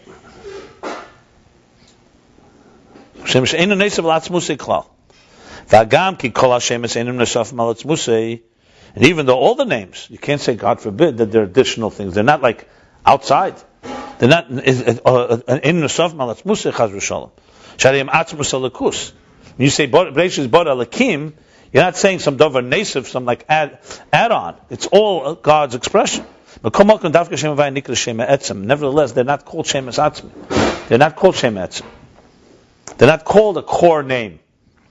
Because Shem Havai can't compare to the other names. Because even before the existence was created, he and his name were alone. That Shem Havai that's called the great name. What does it mean, Hoyahu Shmei Levad? Because he was not relating to anything else, so it was him. The Inyan Hu Shmei Levad, he and his name are alone. That's what it means. Not that God needed a name, is that in the world of a name, there's a name that expresses him how he is fundamentally. And it's not an additional thing. In other words, not as God is expressing himself in a particular way. So obviously there was no name. God doesn't need a name. But if you're already talking name, there's a name that expresses him in his fullest glory, so to speak. And even though the other names were in truth also there before creation, where they come from? They weren't created. They're also part of God. Because they're not like a new entity. It's not like God created his names. Being that they're divine, they definitely are not mechudesh. They're not new.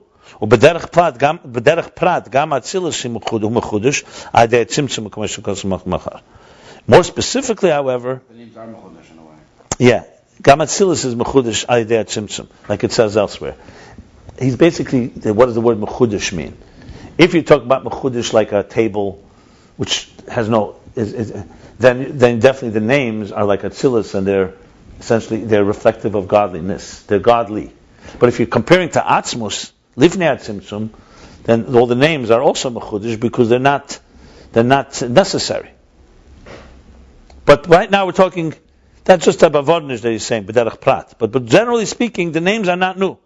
So if that's the case, so we have a question on the table. So why are we saying Shem Havaya is Hoyu Shmei Belvad? Everything was there before.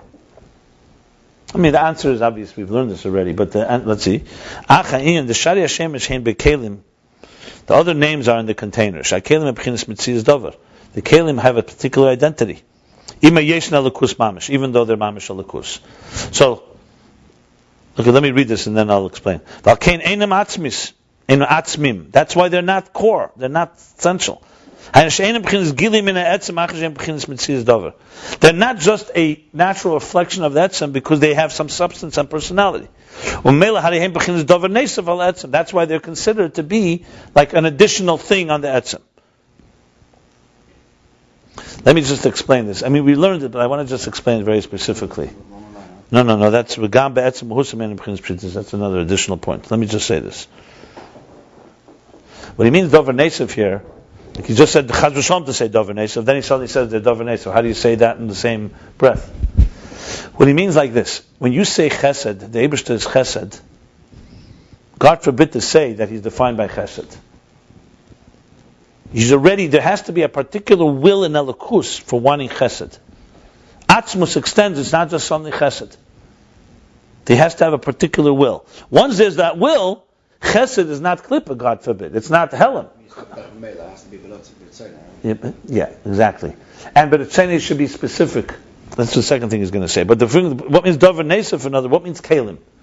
Kalim means that it's not just a natural flow. Remember, atzmus is beyond everything. So we're not talking about built-in mitzvahs nimtza. We're talking about atzmus now manifesting in what we would call a world of expression. So the expression is like we spoke, it's natural, it just flows. Sfiris ain't ketz. An artist who's a fundamentally artist doesn't have one piece of art to make. Bligvul. You can't even call him an artist.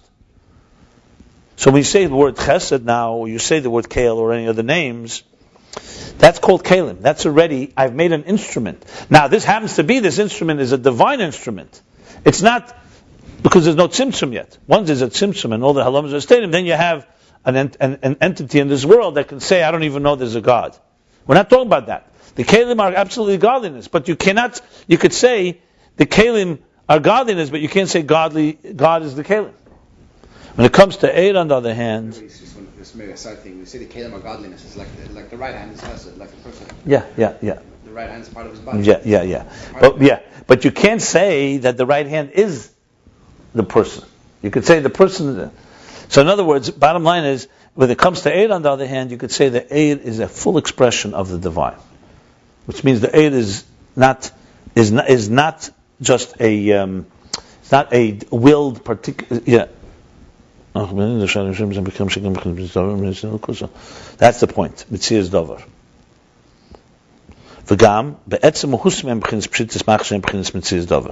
And additionally, in addition that there being a mitzvah, there's substance. There's like, so when you say chesed, you're saying chesed is not gvura. Can you say an alakus that alakus is this and not that? No. When you ask Eir says God has everything in me. You ask chesed, and let's say it says I'm chesed, I'm not gvura. I'm connected to gvura. We all have the same source, but a keli has to tell you I am this and not that. That means a davar nesef. Remember I said again. The grass is green is already a davar nesef. It's saying there's grass and it happens to be green. There's a reason.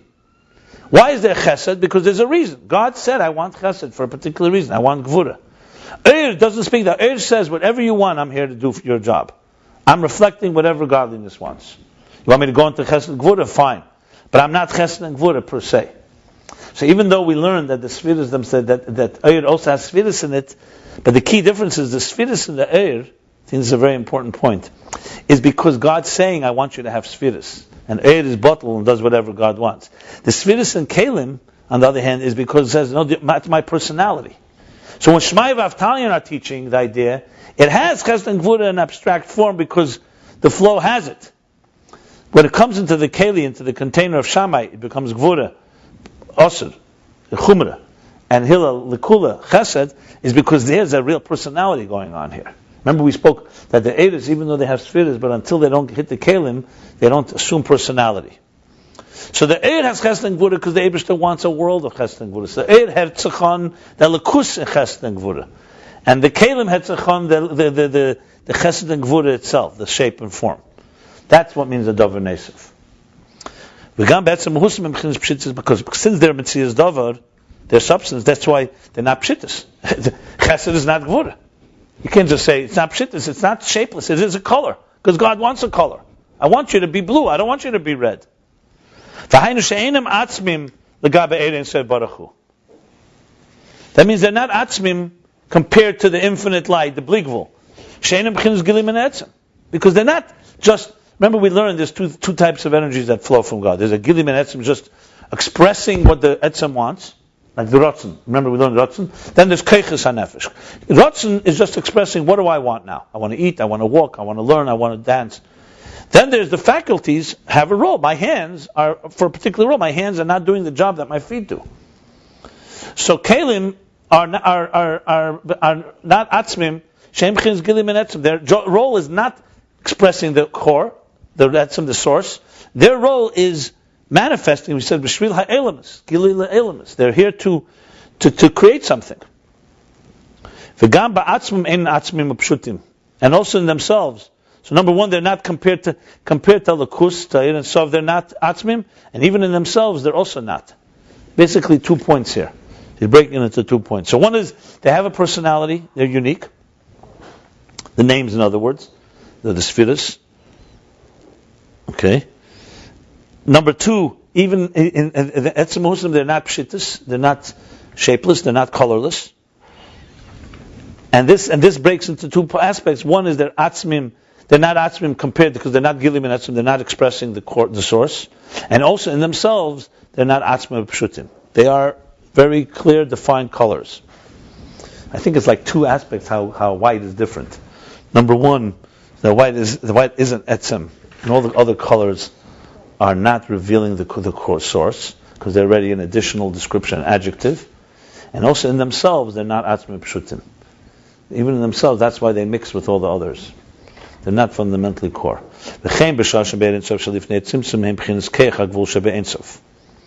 And also in their root, we're talking about the names that are not Havaya, the other names. In their root, they're in the Ein Sof. This is bringing it all together. This is the Keich. Remember the essence for the Sagnuzes. This is the power of the finite in Ein Sof. We're talking here Kalim, remember, not Eris. Not the shadish, not the root of Eris, of energies in 10 hidden spheres, we're talking about the Kalim. And Esis HaRishima, these are the letters of the Rishima. Remember the Rishima? The Rishima is the impression that's left over after the Tzimtzum. The letters of the Eses Spheres Sagnuzes remain after the energy is removed or concealed. The Ima Yesh Zebchinis Ein Sof Mamish, even though it's still in a state of Ein Sof Mamish, it's completely Ein Sof without limit. Like we learned, Eses Spheres Sagnuzes is still within the God source. So it's nevertheless, this one art, that the artist that can do infinite art, compared to the infinite, it's be'in arech. It's infinitely distant compared to the bligvul. Remember, we learned this, like it says elsewhere. And you cannot say Keich HaGvul is a Gili Mina Etzem, meaning all it is an expression of the source. Even though it's Mamish Ein Sof Atzmus Ein Sof, nevertheless, it's not just a natural expression of the source. So it's once it's willed, it's divine, but it needs to be willed to be this way. If you do it, and it's known that through the tzimtzum, the concealment, the big tzimtzum is talking, tzimtzum addition, the letters of the Rishima, the letters of the Rishima, which means the letters that were envisioned in the mind of the artist before the tzimtzum, become now they become of substance. This is the revelation of the root of the containers that comes through the tzimtzum. Before the tzimtzum, they had no metzias at all.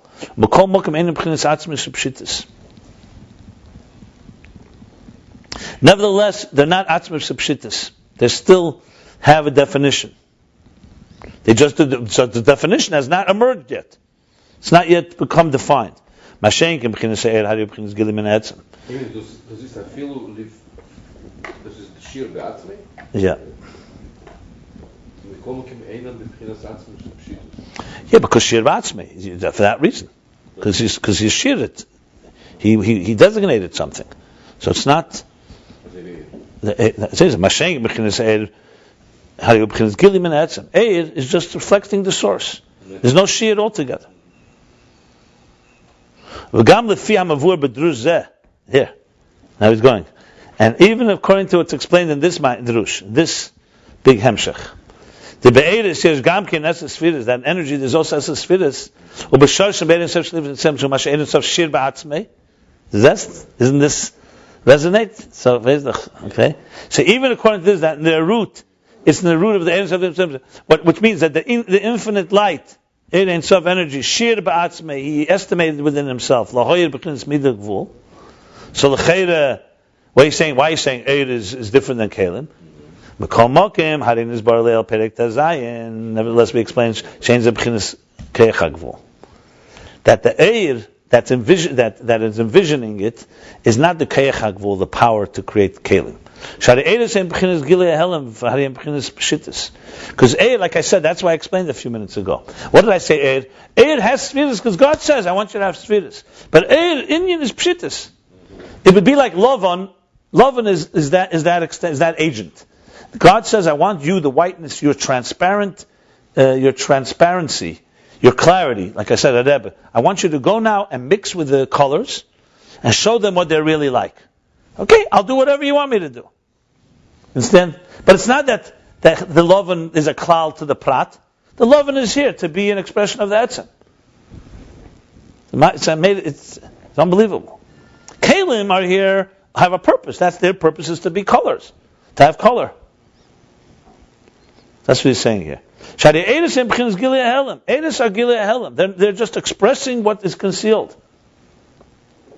And their state of pshittas. They are shapeless, colorless. In other words, let's put it this way. When the artist envisions this one piece of art now, from infinite, there's two things going on. His mind, his rotzen, you could say, his desire for that one piece of art is the Eir. But he's also envisioning an actual picture that's going to have chesed, gvura, teferes, and so on. That's the kalim that he's envisioning. So he's really envisioning two things going on here. The shiratz b'bekeich is happening in the Eir Ein Sof. That's the vision. And then there's the kalim that he's envisioning, which is the actual colors. It's going to be this color, that color. So one is the root of, in Lifnei Tzimtzum, they're all Ein Sof Mamish. But one is going to become the Eisis HaReshima that will emerge once you conceal the energy. So you'll start having the shapes and colors will start emerging.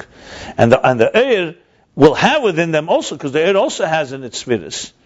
But it's expressing the vision. And essentially when you get to the canvas and start painting, you need two things. The Eir informs the message, and the Kalim inform the picture, the image of it. Now if we could align existence to these two things, we'd be alright. Would you agree? Problem is, after many tzimtzumim, the Lovan alien comes now down here, and he's got a whole other agenda.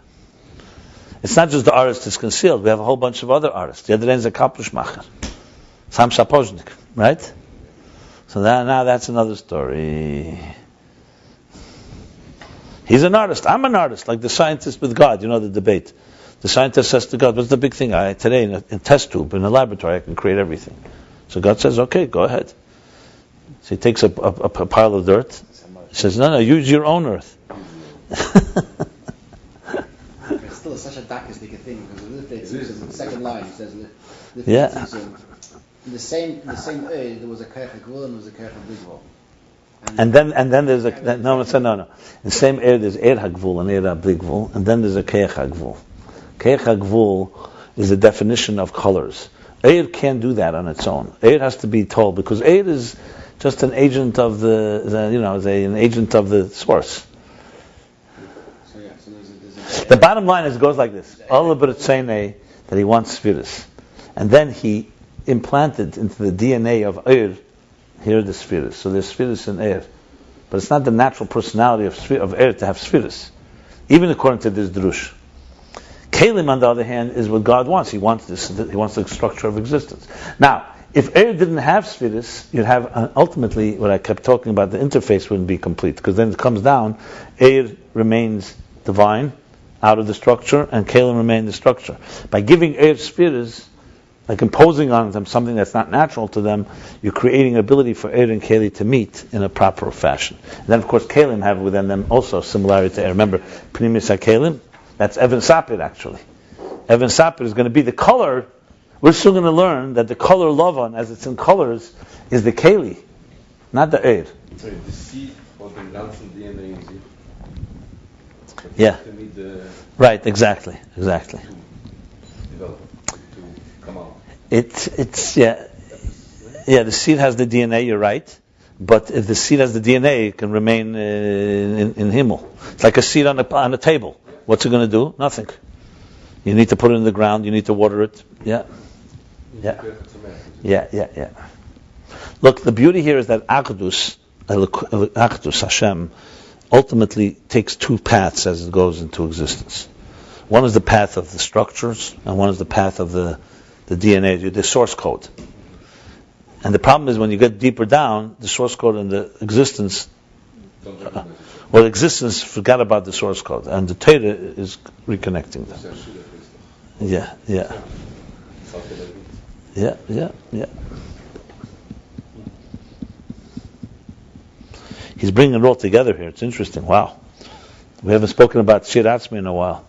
That's the nuclear bomb. Yeah. So now, he's V'zeh Inyan, the Shem Havaya, who Shema Etzem. One second, is this a long parenthesis? No. V'zeh the Shem Havaya, Shema Etzem, who B'chinas Ha'er. That's what means Havaya is Etzem and not the other names. That's Eir. Havaya represents the air. Eir HaBlikvul. Or even Eir that has Sfiris in it. Yeah, Fine. the air. Gam Ha'er is that's the Sfiris. Because Kena Eir Atzmi. That's the Rebbe Bavorant Alts. Yeah. Just have to read another line. How many things do we miss because we didn't go to the next line? Yeah. Yeah. So both the areas of the 10 spheres and also Kolshkein for sure the Eira Atzmi. Shubchin's Gilim and Etzem because it's a revelation of the Etzem. Ukmay Etzem shu Er Poshet Tadayim ve'en Shayr beGeven Kim Geven Poshet K'may Geven Loven. Like the Etzem, it's a revelation of the source, and like the source, it's an air poshet. It has no color. You can't. It's not even shaykh a color in it. It's like it's this colorless color called the color loven. So Geven is a natural color, and Seva is like a paint. You'd say a tint, right? Yeah. The Shari Shemus Shem B'chinas Kelim. The other names, which are the level of containers, they're like the colors like red and yellow. But Shem Havai, which is like the light, the energy, is a Geven Poshet. It's a colorless, it's a shapeless color. And this is the meaning that Chochmah is called Sapir, which is the color, this color of clarity or white clarity, crystal. Because Chochmah is the level of light, energy that reveals the Etzem. Remember, we're talking the Fi'erech, the other spheres. Because obviously Chochmah compared to Kesed and higher is different. But remember we spoke about this. Malchus, the Ein Seif, is already the Kalim of Kalim. The spheres before are like the Esser spheres Agnuzas. Chochmah is representing the Eir primarily. In the level, remember everything microcosm, macrocosm, okay? Right, in the structure itself. It's the state of Ayin. It's pshitis, shapeless. It doesn't have any color.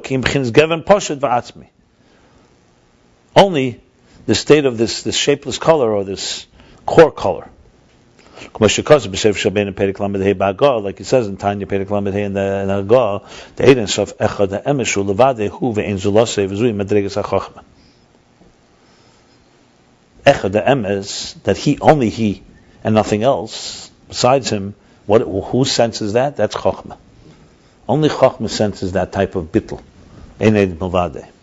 Who Emes. Echad Emes v'hu shahu levade hu ve'en zulase. That he alone and nothing but him.